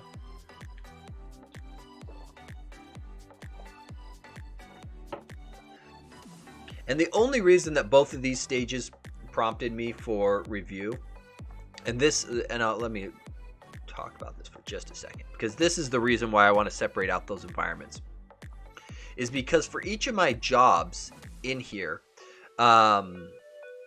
you specify an environment. And so I specify dev for the build environment, which is great, because I need this thing to actually get the right set of secrets to go and push out the images. Well, but now I have a problem in that the dev environment is the same one that I was using as the Terraform apply environment that needed an approval gate. And so I'm ending up using the same environment in multiple places. The one that's actually going to deploy out to Kubernetes is also used in the dev environment, so it then prompts me again as well. And this needs here is all that it takes to do that, this relationship between jobs. If you don't put that needs, what ends up happening is then they run in parallel, which maybe that's what you want. Structure how it makes sense. But so that's why I have all those other environments that I want to switch to, is because I realized I really have sort of three cases. Basically like a staging form of the environment where the service principal only has read access, an infrastructure deploy level where I want the service principal to basically have contributor, and then a like an app level deployment where I want my service principal really to just have enough access to read from the container registry and deploy into the cluster, and maybe some access over SQL. We'll see when we get there. Something like that. But I basically have 3 permission sets that I want per environment. So I'm up to 6 GitHub environments, and the only reason I would have 6 GitHub environments is because I want a different set of secrets, because I want a different set of permissions applied when my GitHub actions are running against each of those. Okay, so that's out there now. So now, theoretically, we've got something to look at. Boom! So, worth noting, the thing ran, which is great. Yeah, that is a lot. And that's why I wanted to do up this sample, because I have seen a lot of people do write-ups and blog posts about all of these pieces individually, but I rarely see a full running example that can go end to end and do it all. And so I'm trying to balance the concept of simplicity, but simplicity in a pattern that could work at an enterprise scale. So that's sort of it's like, well, I can only go so simple and do it. Like, I only have one service principal, I've given it contributor rights, and I'm using it in all the places. But that's incidental, and nothing's coded that way. Everything is using the variables, so that if I swap my service principal out behind the scenes, none of this would need to change. So, and I may get around to doing it. So, there's a deployment out here. We can see the deployment has a single pod, which is great. If we come over here, so a deployment is sort of like a template of what you get, and a pod is the actual running thingy, right? So, yeah, I'm very new. I just create Docker image and push to Docker Hub for Kubernetes, and that actually works. And I contemplated pushing to Docker Hub. So for people not necessarily familiar for how to do this, when you deploy one of these things out, you're not necessarily, like, especially with Helm or with Kubernetes resources. Remember how I said Kubernetes just takes in YAML resources? Specifically, let me jump back over here. When we look at the deployment, the key resource in screw it, I'm just gonna look at it. I'm gonna look at it over here. Boom, boom. I'm just gonna look at it here. How do I make you? Yay! All Electron apps. The key thing on these guys here. Where is the repository? Replica count. So the key part here is when you deploy. So this is what the generated YAML from Helm ends up looking like, or if you roll stuff your own. This is a little different than what comes out, because this is after it's been pushed into Kubernetes, but the input looks remarkably similar. But the important part here is like this image and where this pulls its information from. I didn't push this image up. What I pushed up was YAML files. Kubernetes goes out, grabs that image, downloads it, and then, does all of the things to make this deployment happen. And so because of that, you need a place that is actually going to end up hosting your image and holding them for you. Docker Hub being basically the NuGet of containers. So people with .NET background, NuGet.org. Docker Hub is the NuGet.org for containered images. That's just the way it is. But in this case, I ended up opting to not use Docker Hub in favor of spinning my own container registry in Azure. So this is another pile of worms, because Azure Container Registry gives you your own, which is great. You can stand it up, self-host, do all the things, keep it private if you want. Everyone's happy. The Azure Container Registry also supports what's called OCI image, which, shoot, I don't remember what the O stands for. It's like Open Container Image or Open something, something, something. Not Oracle Cloud Infrastructure. That is not it.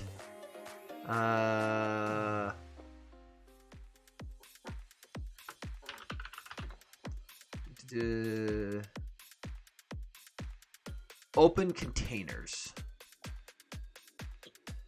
Yes, this. Come on, what is it open container image?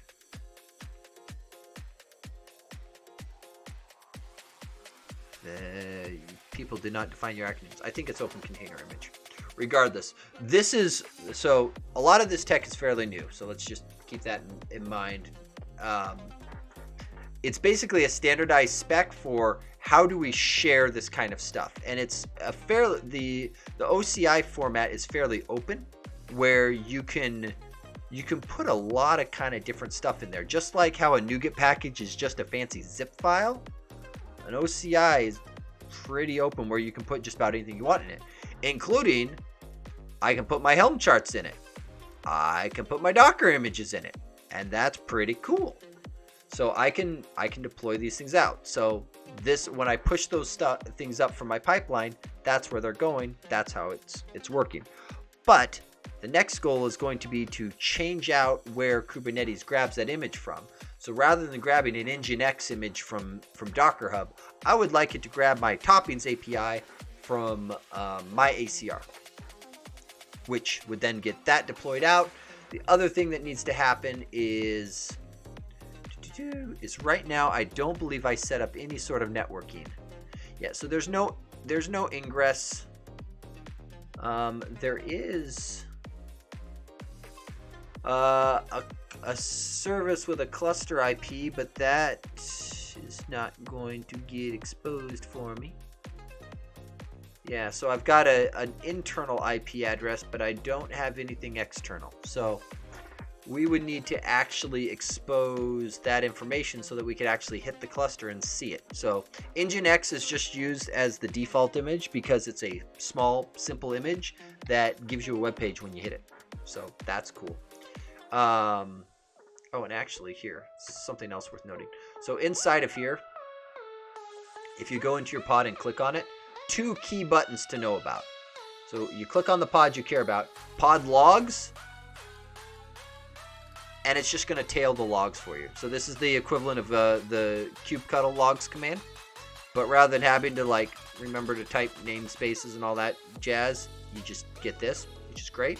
It's kind of what we want. And then the other one up here is pod shell. So this was my comment about Lens can just connect into it. So boom. Who am I? I am root. I now have a shell connection right into my pod. And I click the mouse 2 times. That's how hard I want it to be. I'd prefer it to be 1 click, but you know what? I will settle for 2. I won't get greedy.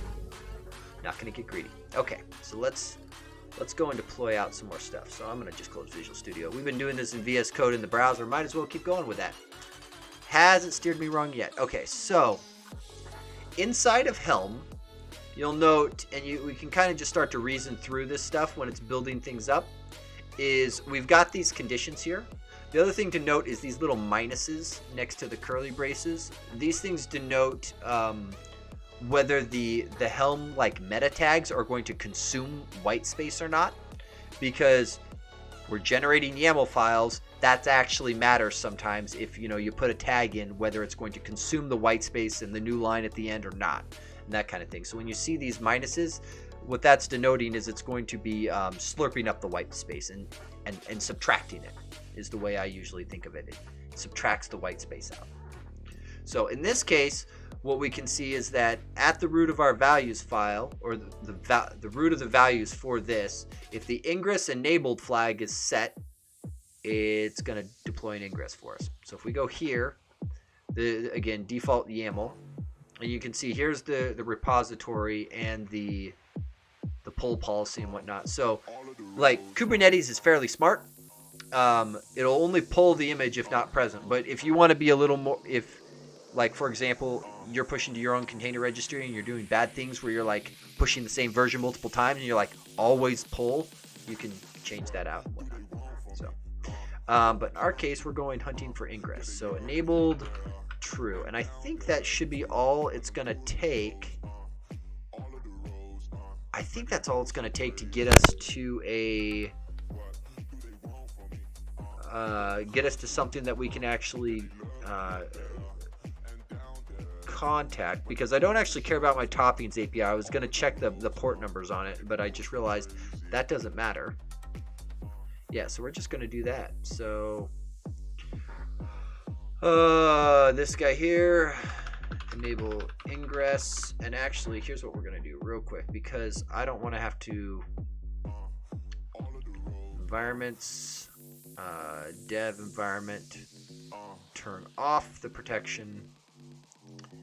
That way I don't have to go and approve it. We're just going to let this go out the door, because that should kick off the action. Look at that. It's so mwah, mwah.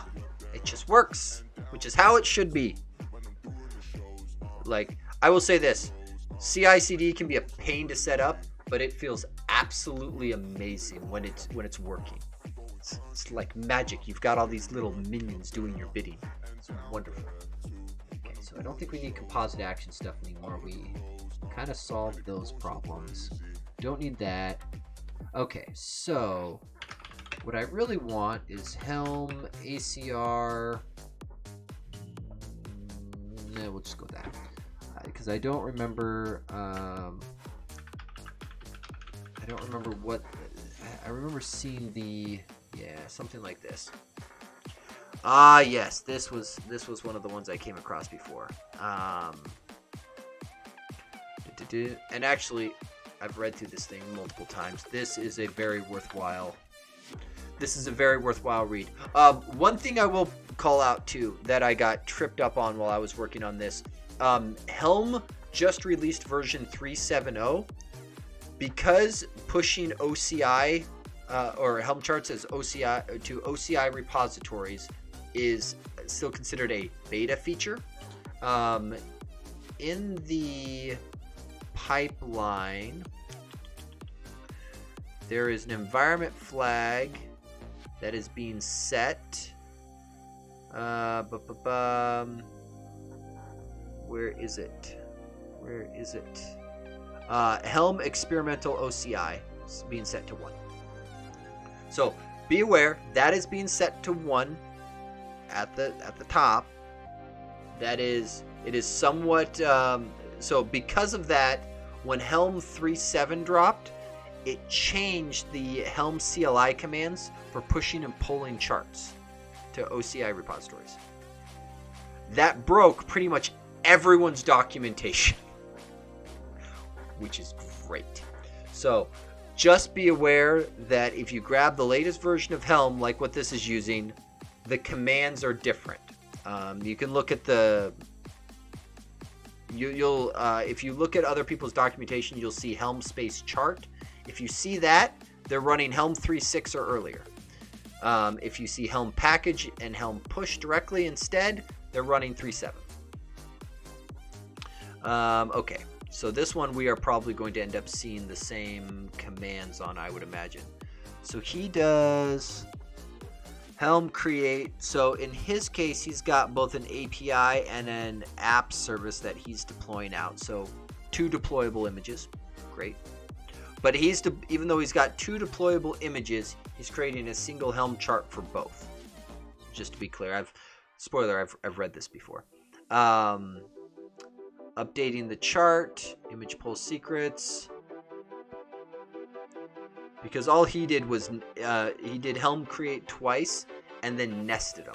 Because Helm is pretty cool about doing resolution all the way down its directory structure, and it does have a lot of well-known stuff. Like, you don't want to create a Helm chart from scratch. You want to run the Helm CLI commands to do it, because it'll scaffold out all the boilerplate. It's great.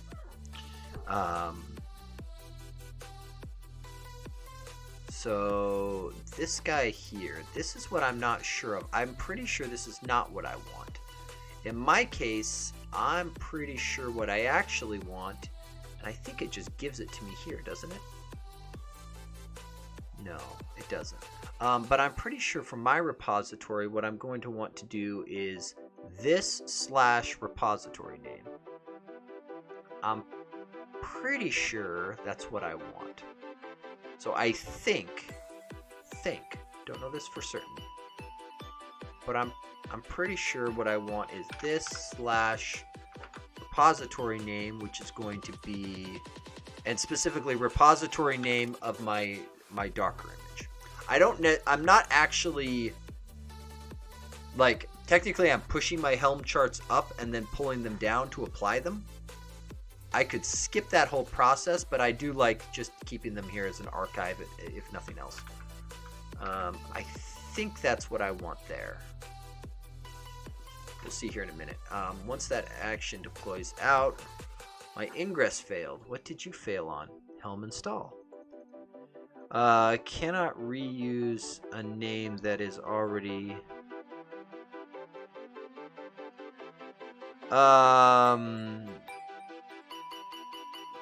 Okay, so Helm install. What is the incantation here? Because this is one of those cases where the docs for what this was supposed to be was the old command.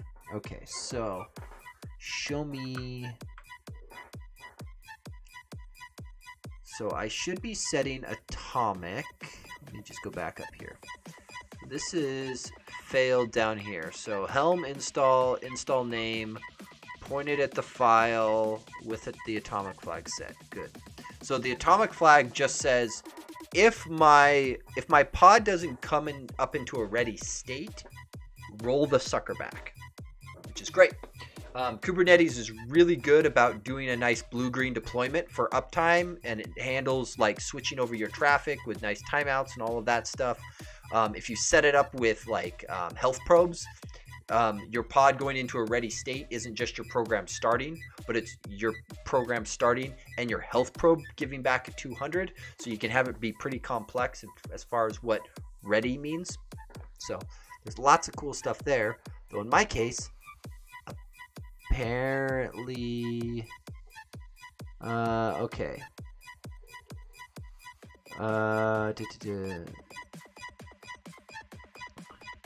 Oh, hang on. By URL.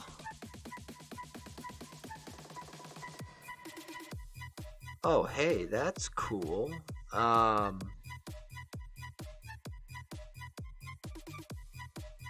So I kind of want to get to that at some point. So rather than doing a downloaded artifact, I just pointed to the URL and then I don't have to think about it. That's something I want. Come back to it. Come back to that in a moment, because right now what I'm trying to understand is what is going on with this name. Like, I understand the error is saying you can't have duplicate names, but how do I rev this from version to version? Oh, is it because I'm not specifying a version string? That could be the problem. Because typically you can... Yeah, that's almost assuredly the problem, is I'm not specifying a version string. So let's put that on there. That's probably part of the problem. Because typically when you're looking at your deployments here, what you should be able to do is look at, is it going to show it to me if there aren't any? It's probably not going to show them to me because there aren't multiple versions pushed out. Because you could do things like roll back to a previous version and that sort of thing. And I'm not seeing the buttons I would expect, so I'm guessing that they are hidden if they are not there. Which, okay, that's fine. That's fine. We will roll with it. Let's try just that version change. That's probably going to be enough. Let's see what happens. So git. We're gonna leave that one off. We're gonna stage just this change. Adding version. Go gadget and sync and grabbing my action. And away we go. Okay, so we'll let that guy go off and think about what he's doing. While that's going on, I kind of want to circle back here. This Helm install, I would like to figure out how to do this maneuver. So we're gonna come down here. So,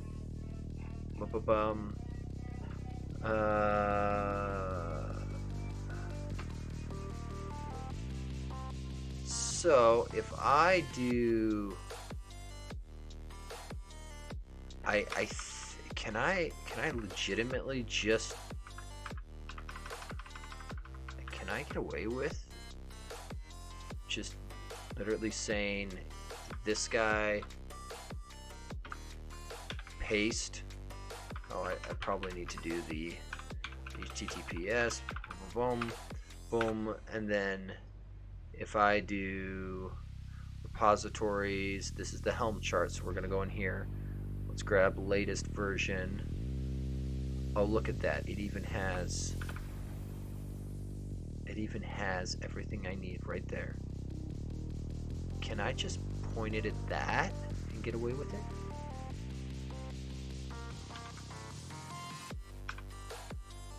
So you'll note I'm using I'm leaving the MyEngineX here just as a different name so that they don't conflict, so that I can easily whack it if it doesn't work, or when it works. Failed to download. So what is the appropriate Helm install command? Actually, let's see here. What was deploying the chart? Namespace, local. See, this is doing Helm upgrade install from a local one. I would love to see this do more than that. Oh, we failed again. Why did we fail this time? Helm install. Cannot reuse a name that is still in use. Okay, so that is not helping. So version was not the solution.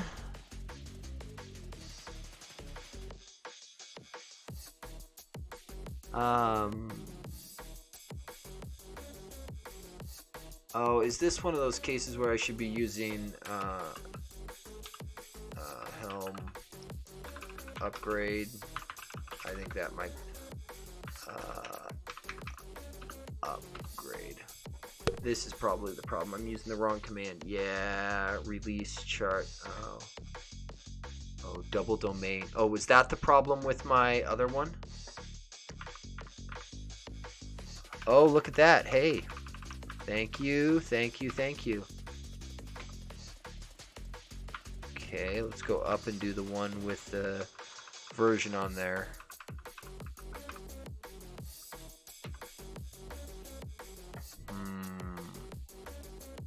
I think this can work. There's a way to make this work, and I just need to figure out what that is. I think this is probably, yeah, Helm upgrade. And run an install. Okay, so that's the problem, is I've just used the wrong Helm command here. So this needs to be, let's turn you off for a moment. Close. Okay, so this really needs to be Helm upgrade. And then let's see. We want the atomic on there. That's a given. We would like the -- install is the next one we want, because I am going to be running this from clean states next time I tear down and recreate my infrastructure. And leave all of those the same. We're going to leave the version number the same.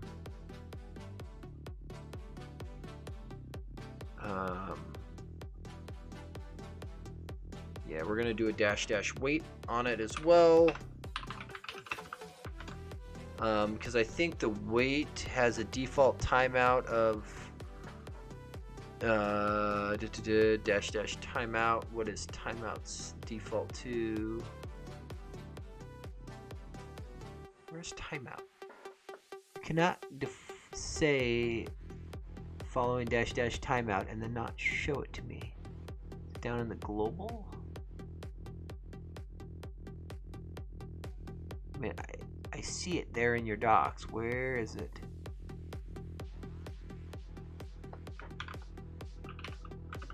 Oh, where is the... See? There. There. There. There. Timeout. Duration. Default 5 minutes. That's a long timeout. Okay. Let's go here. And once again, just do that one. Switching to Helm. Upgrade. Commit. And back to the actions. Set that there. We'll come back here because there is a way to get this working. And okay, so I would like you to work. Failed to download. So what is... That's right, you were using the... I use Helm for ASP.NET Core with Kubernetes. That sounds like what I need. What is the Helm version? How old is this? 3.5, so they aren't that old. Perfect. Create a chart. Repository in Nginx. Repository first app. Sure, don't care.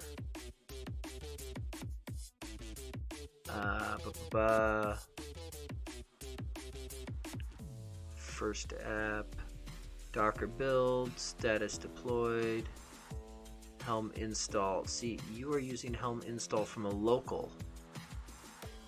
I want to use Container Registry. Okay, so Helm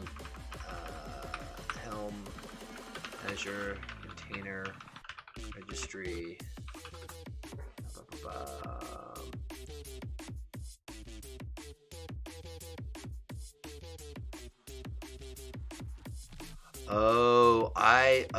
I may not have the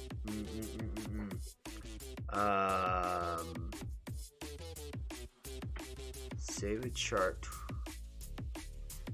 See, you'll note this page here is still using Helm chart. This is the old one.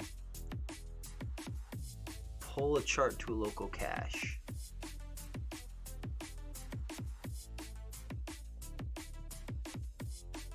So I should be able to do Helm install, and it's not, so maybe the problem is partly the fact that I threw HTTPS on there. So container registry /helm name, and then tag. So in my case 0.0.29. Failed to download, but I think that is actually a case of what is it, ACR add or something, ACR. There's try without the quotes. Okay,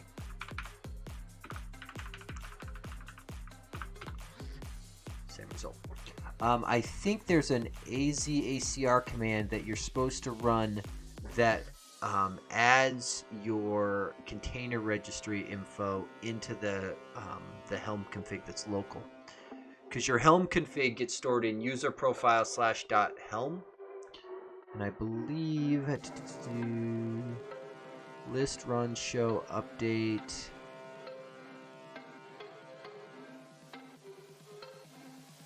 log into an Azure Container Registry through the Docker CLI. So how about ACR login? Let's see, and then I'm going to need let's see, demo PEA. Oh, Peacock. I was like, I'm sorry, what did it pick for the name?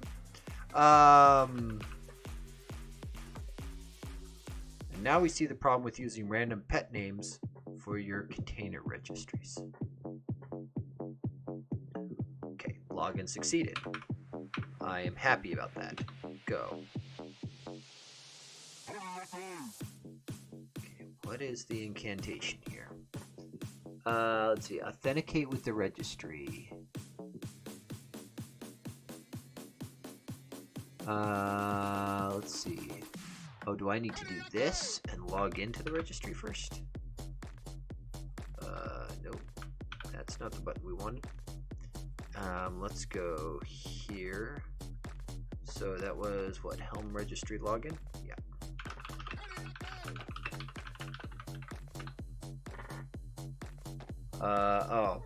Grumble.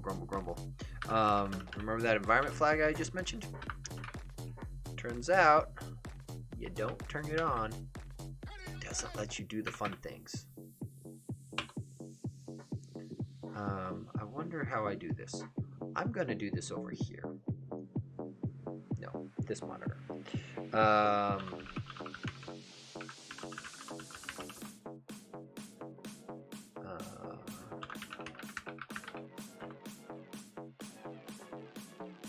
I don't know how it's going to do the two-factor auth.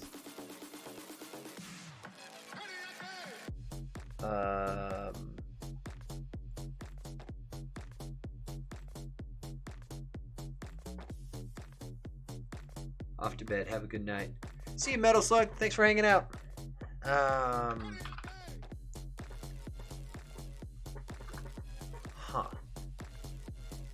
Okay, I'm still convinced I can make this work.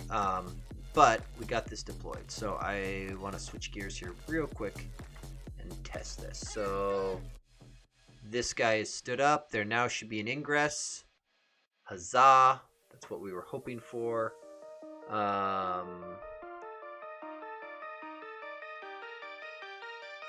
Cool. So I think now if I just hit that ingress in a browser, I should get the Nginx page. I think. So let's go here. Resource groups, dev, Kubernetes. Go. So worth noting too, when you spin up a Kubernetes resource, there's actually a managed resource group that gets spun up behind the scenes for you, because an AKS resource is actually a bunch of resources in order to support Kubernetes, because there's like pips, routing tables, all kinds of stuff that has to get built up. Okay, so I would like to hit you. What is your pip? Probably just go straight to the API server address, I think.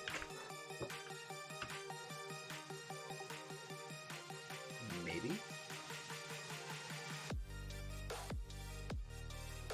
You're thinking, so I'm going to let you think for a minute while I come back over here, because I'm not 100% confident that is the public-facing IP for it. Because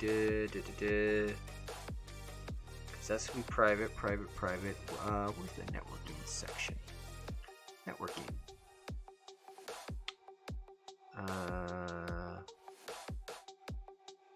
Oh.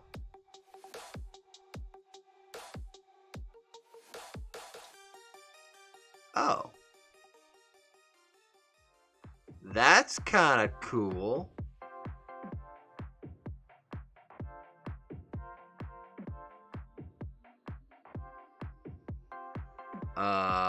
That's kind of cool. I like these buttons. That did not get me what I wanted. Can I just get it from... One of you guys has to know the ingress for this.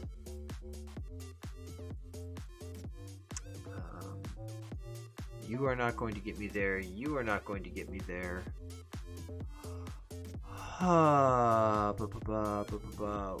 What is there no... Oh, it wouldn't have created me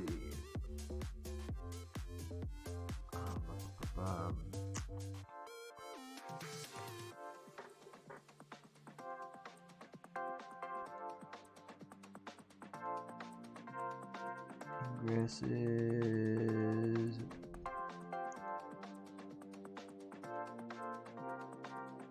Okay, and that's all nice and useful. Also, this event section, very handy for finding errors and problems. Did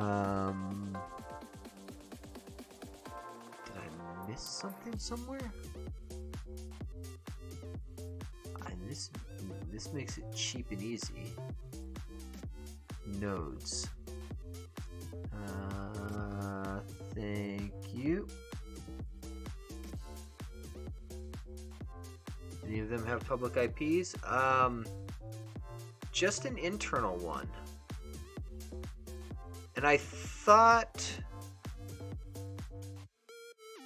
and maybe I'm misremembering, but I thought your cluster would get a pip assigned to it. I'm somewhat tempted to enable this routing here. I'm also wondering if, because Azure's been using a bunch of secure by default. Oh, my Kubernetes version's out of date.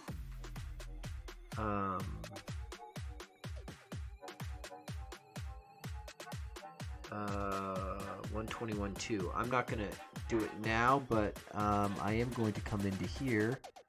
This is the wonderful part about Terraform. Let's see.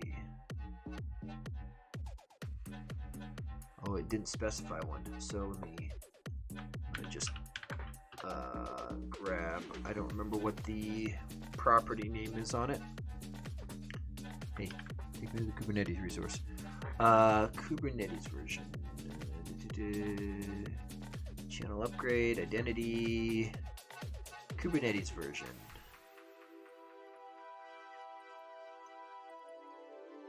But won't auto upgrade. See, I would like, hang on, is auto upgrade a choice?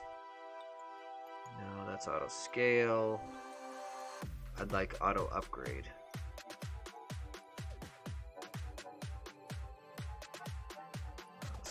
Auto scaling. No.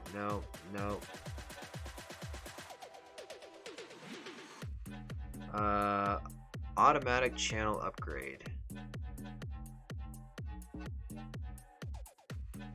Kind of want to play with that, but we will come back to that.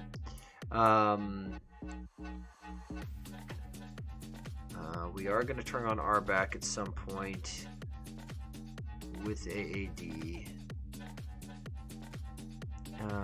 So we didn't. It appears that we don't have a pip assigned, but let's go back and look and see, because I thought we would find it in here. Yeah, this little guy. So this is the managed resource group. There's a pip. IP address. That thingy. Why were you so hard to find? Sudo, take me there. I don't know where it's going to take me, but...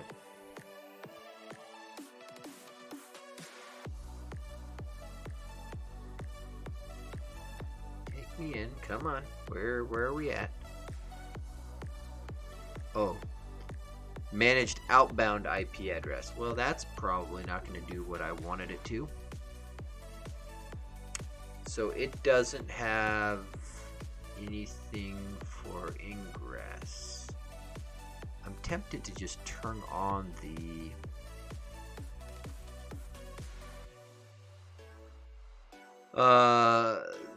fancy gen me up HTTP application routing. I'm a little curious,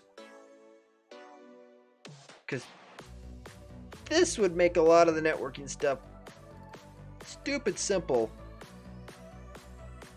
if it just did all the routing for me. That would actually be a little too easy. I'm okay with easy. I am very okay with easy. Because then the next question will be, where is the switch in Terraform to turn that checkbox on? Nope, that is not routing. Let's see, HTTP application routing.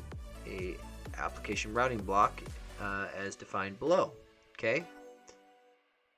It is a block that has a single flag in it for enable. Well, we're just gonna turn that sucker right on. Well, we'll make sure it works, but I'm pretty sure that sounds like a button that I would like to have turned on.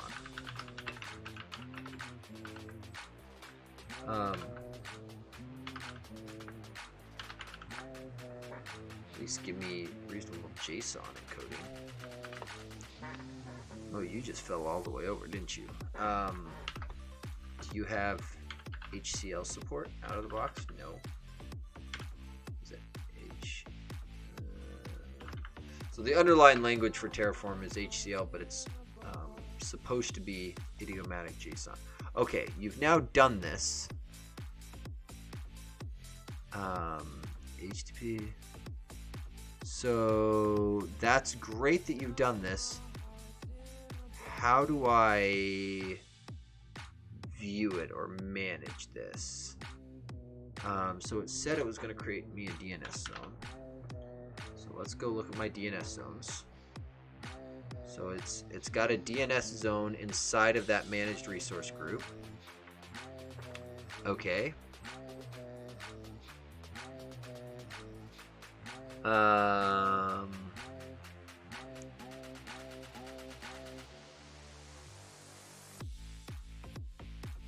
How do it know? That's cool and all, but how do I make it? How would it know what to add to this? More importantly, none of these look like the records I would expect for DNS entries.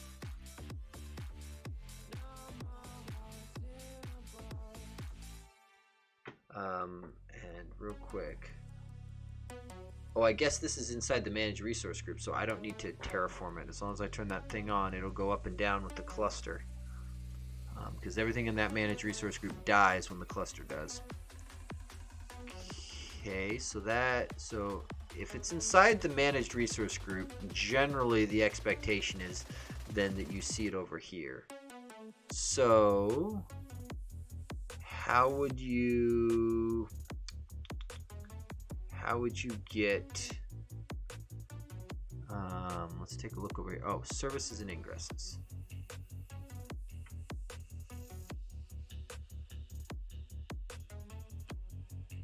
So you have an external IP. Oh, but this is still just type cluster IB. Oh.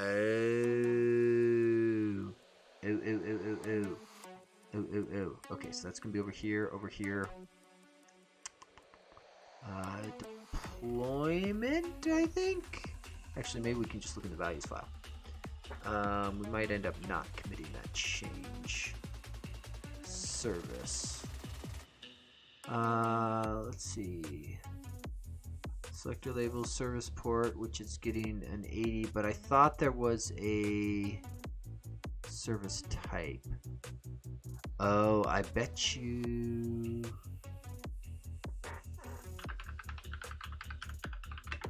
We go there. I bet you we do that.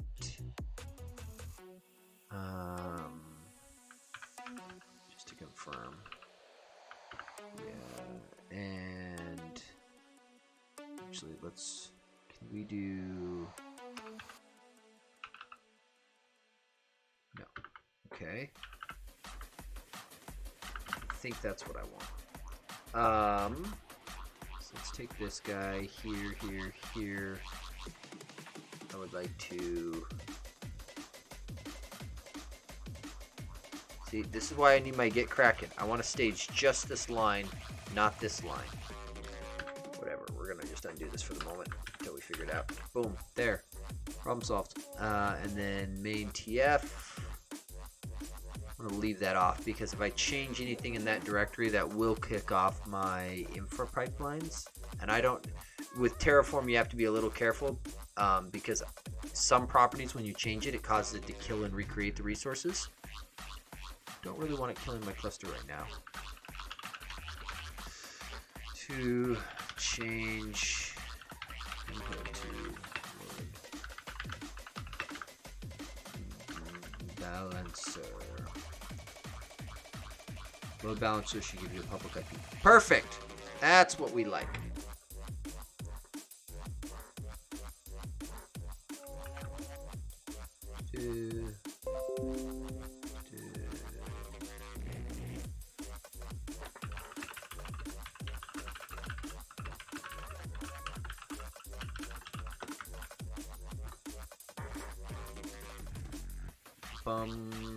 Okay, so that should go out. Action deploys, and the whole CI process just works. Now, in theory, I could also run these locally and just push straight to the cluster, but it's so nice to just have the CI system work by itself.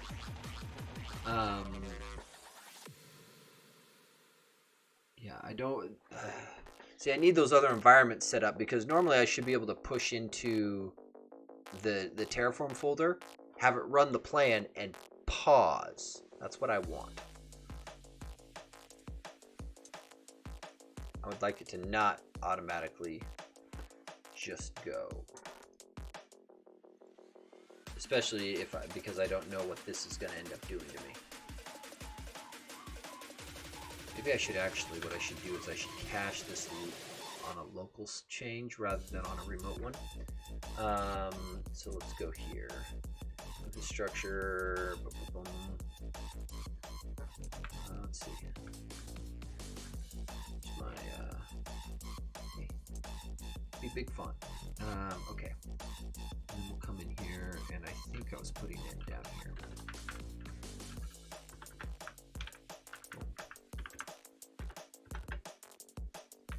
Save, and then I'll leave that sitting on my local Git Kraken rather than out here, and then I can just revert this change. I'll just push that later. Okay, so deploy. Oh, I just realized I changed the command and didn't update the name of that, so we'll let that flow through.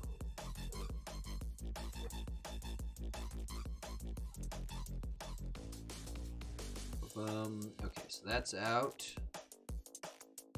So now I should have a well, actually, let's check portal, because in theory, now that I refresh, there's a external IP, but in theory I've now gotten DNS set up, so DNS zones, so that should give it enough information that I would expect it to be able to register something here, but I don't see anything. And more importantly, that didn't seem to... Oh! It works!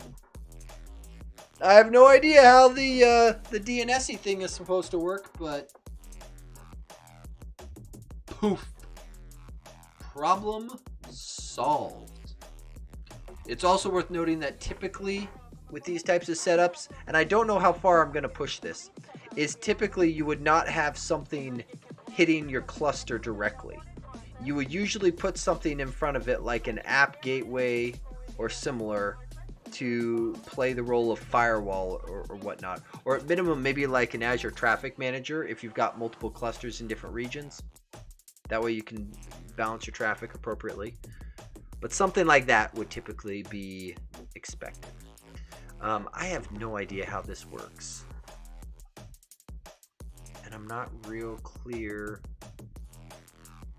I would really like to know how that learn about HTTP application routing. That sounds like what I need to stand. Deploying routing CLI portal. We turned it on. Their image is out of date. Whatever. we got one of these things. Connect to your cluster. Ah. You have to annotate your ingress. Ah, that's how it know. Because I was very confused how it was going to magically generate these DNS things without any extra knowledge given to it. You have to put the annotation on it. Okay, that... Create a file name and add the following YAML. So this is just a straight up deployment with a service, with an ingress, and this is just demonstrating putting this annotation on your ingress. I'll copy that real quick. Kubectl will apply, which just pushes the YAML up to your cluster. Got it. Okay, so where did my thing go? There. Stay there. So if I wanted to add this to mine, I come over here. Oh, I guess this allows me to pass it via ingress annotation. So I come back to my thing, and I go ingress annotations, and I go, boom. I don't need you, don't need you. You're now invalid. And then we enable ingress routing. Poof! Okay, one more push. I want to see this work, because I have not played with this thing yet, and this seems pretty slick if this thing's gonna do DNS for me. Though it may or may not matter. It's probably nicer though, because I was trying to figure out how to effectively front this, or where am I going to draw the line where the demo stops and it's figure it out for your environment. I don't know if I go all the way to app gateway. The other thing is app gateways are expensive to spin up, and they are slow. Enabling DNS, auto DNS, fixing Helm step name. Boom, boom. Okay, one more push, just because I want to see this thing work, and then I am probably going to head to bed since it's already 11:30. And I gotta be up early in the morning. But I really want to see this work, because that'd be pretty slick. Points awarded Azure if you're gonna do application routing that are deployed to your cluster by creating public accessible DNS names for application endpoints. That is a checkbox to get auto DNS is pretty slick. I will say that. I'll be curious if I want to see what the DNS entries look like, and if they're going to be deterministic or not. Specifically, if I tear down my cluster, recreate with all of these settings, and the same application name goes out, will I get identical DNS names? Or is this going to be something where I'm going to have to derive them after the fact, after this thing runs? I mean, it's fine either way. I can query, we can get that information. It's clearly available, because this shows the CLI commands to pull the information. So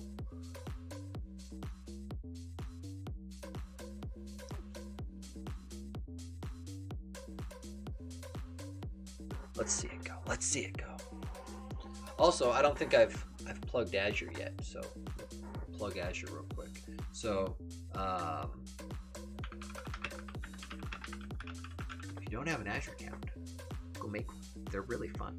I will say this. So if you make a free Azure account, you get to powwow with $200 of Azure credits for 30 days. And this list of free services is pretty cool. There's just one. See all free services. There's one highly misleading thing here. So this one here, it's like, wait, I get free Kubernetes clusters? Not quite.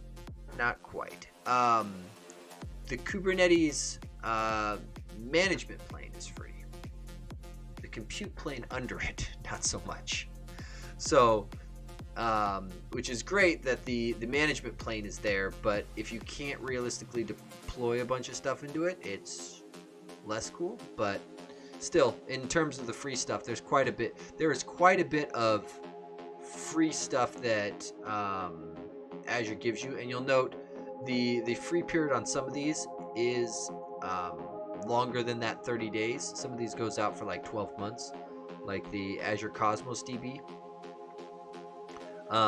And then comes in here, and then away you go. 400 request units presented.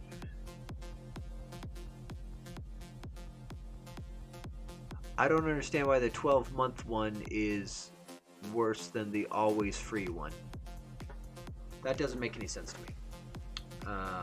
But okay, let's go back here. We got DNS set up. So, I'm just curious if it'll show it to me.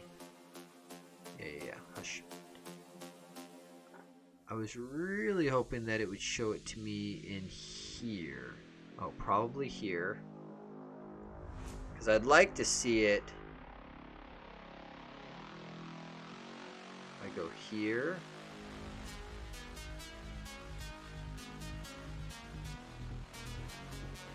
I was sort of hoping to see a listing there or similar.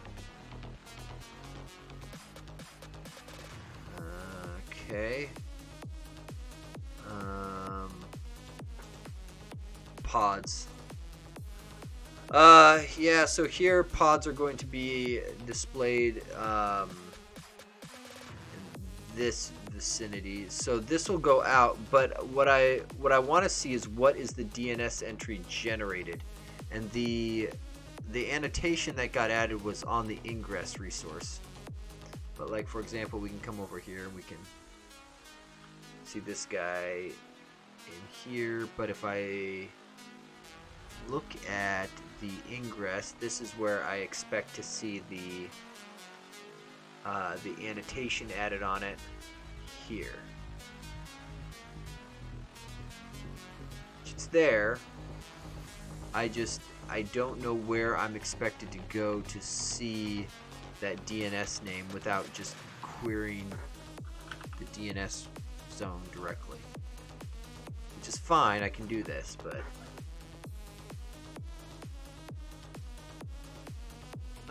set. If you don't see what you're looking for, you can try scrolling to allow more records to load.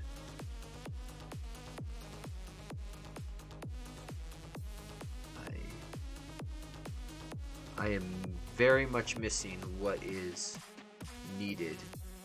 I am wondering if there is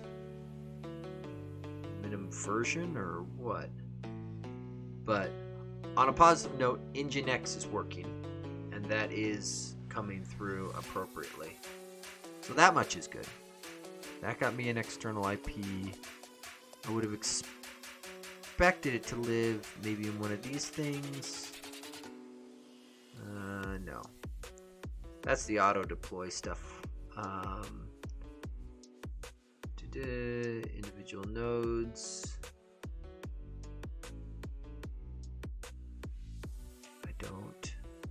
We can go all the way to the scale set and take a look, but I wouldn't expect to necessarily see a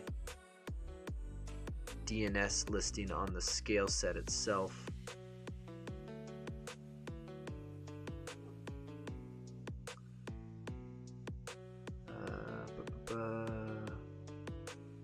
So this is interesting. So when you turn on that feature, this lovely guy here is what gets deployed into your cluster.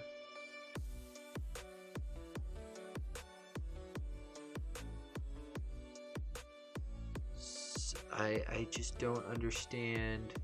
Why is that not in the docs? Let's see. Shows the config maps that should be deleted. Okay. See, they seem to think that there's... Yeah, see, that's what I would expect. That guy gets created there. But we did not see that in the DNS zone.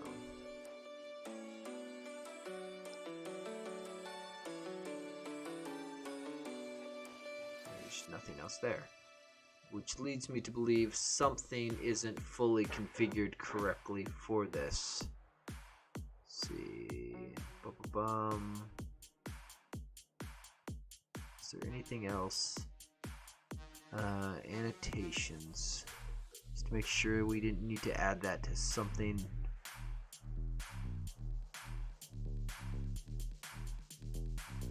They just added it to their ingress.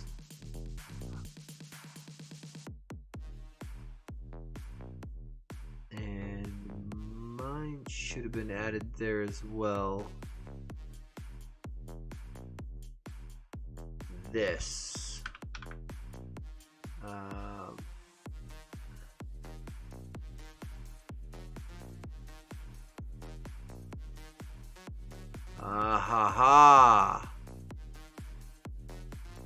That is probably what is missing. The cluster specific DNS zone. Yes, update cluster-specific DNS zone with the DNS zone name collected in the previous step. Got it. So when you turn that on, you still need to get that information back out, which I assume on Terraform's resource, it should output that. Let's see, that's DNS service IP. Let's see. So in Terraform, arguments are your outputs. One of these guys here, DNS prefix, that's not it.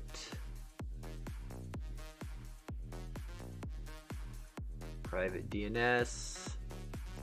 Let's see. Either the ID of the private is delegated to the cluster, system to have K8s manage this, or none. Let's see, that's not where we're going. We're not doing a bring your own DNS. That sounds like something much more complicated than what I want to deal with. Surprised I don't see it here. I will have to play around with it. Well, regardless though, this is now deployed. Next up is likely getting the rest of the Helm stuff.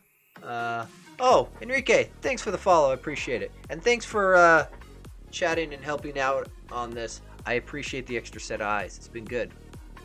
But I think I am probably going to sign off, and we'll poke at this again more later. I think currently what I'm going to do, in the interest of not burning my Azure credits out of, I'm just going to come here and go sudo nuke my resources, and like that, all my Azure infrastructure comes down. And that much. This is the cool part of CI/CD. So cool. Well, it is almost midnight, and I should probably at least pretend to sleep a little bit before having to do more stuff. So with that, I will say thank you for coming, thank you for hanging out, and I will see everyone next week. Have a good one.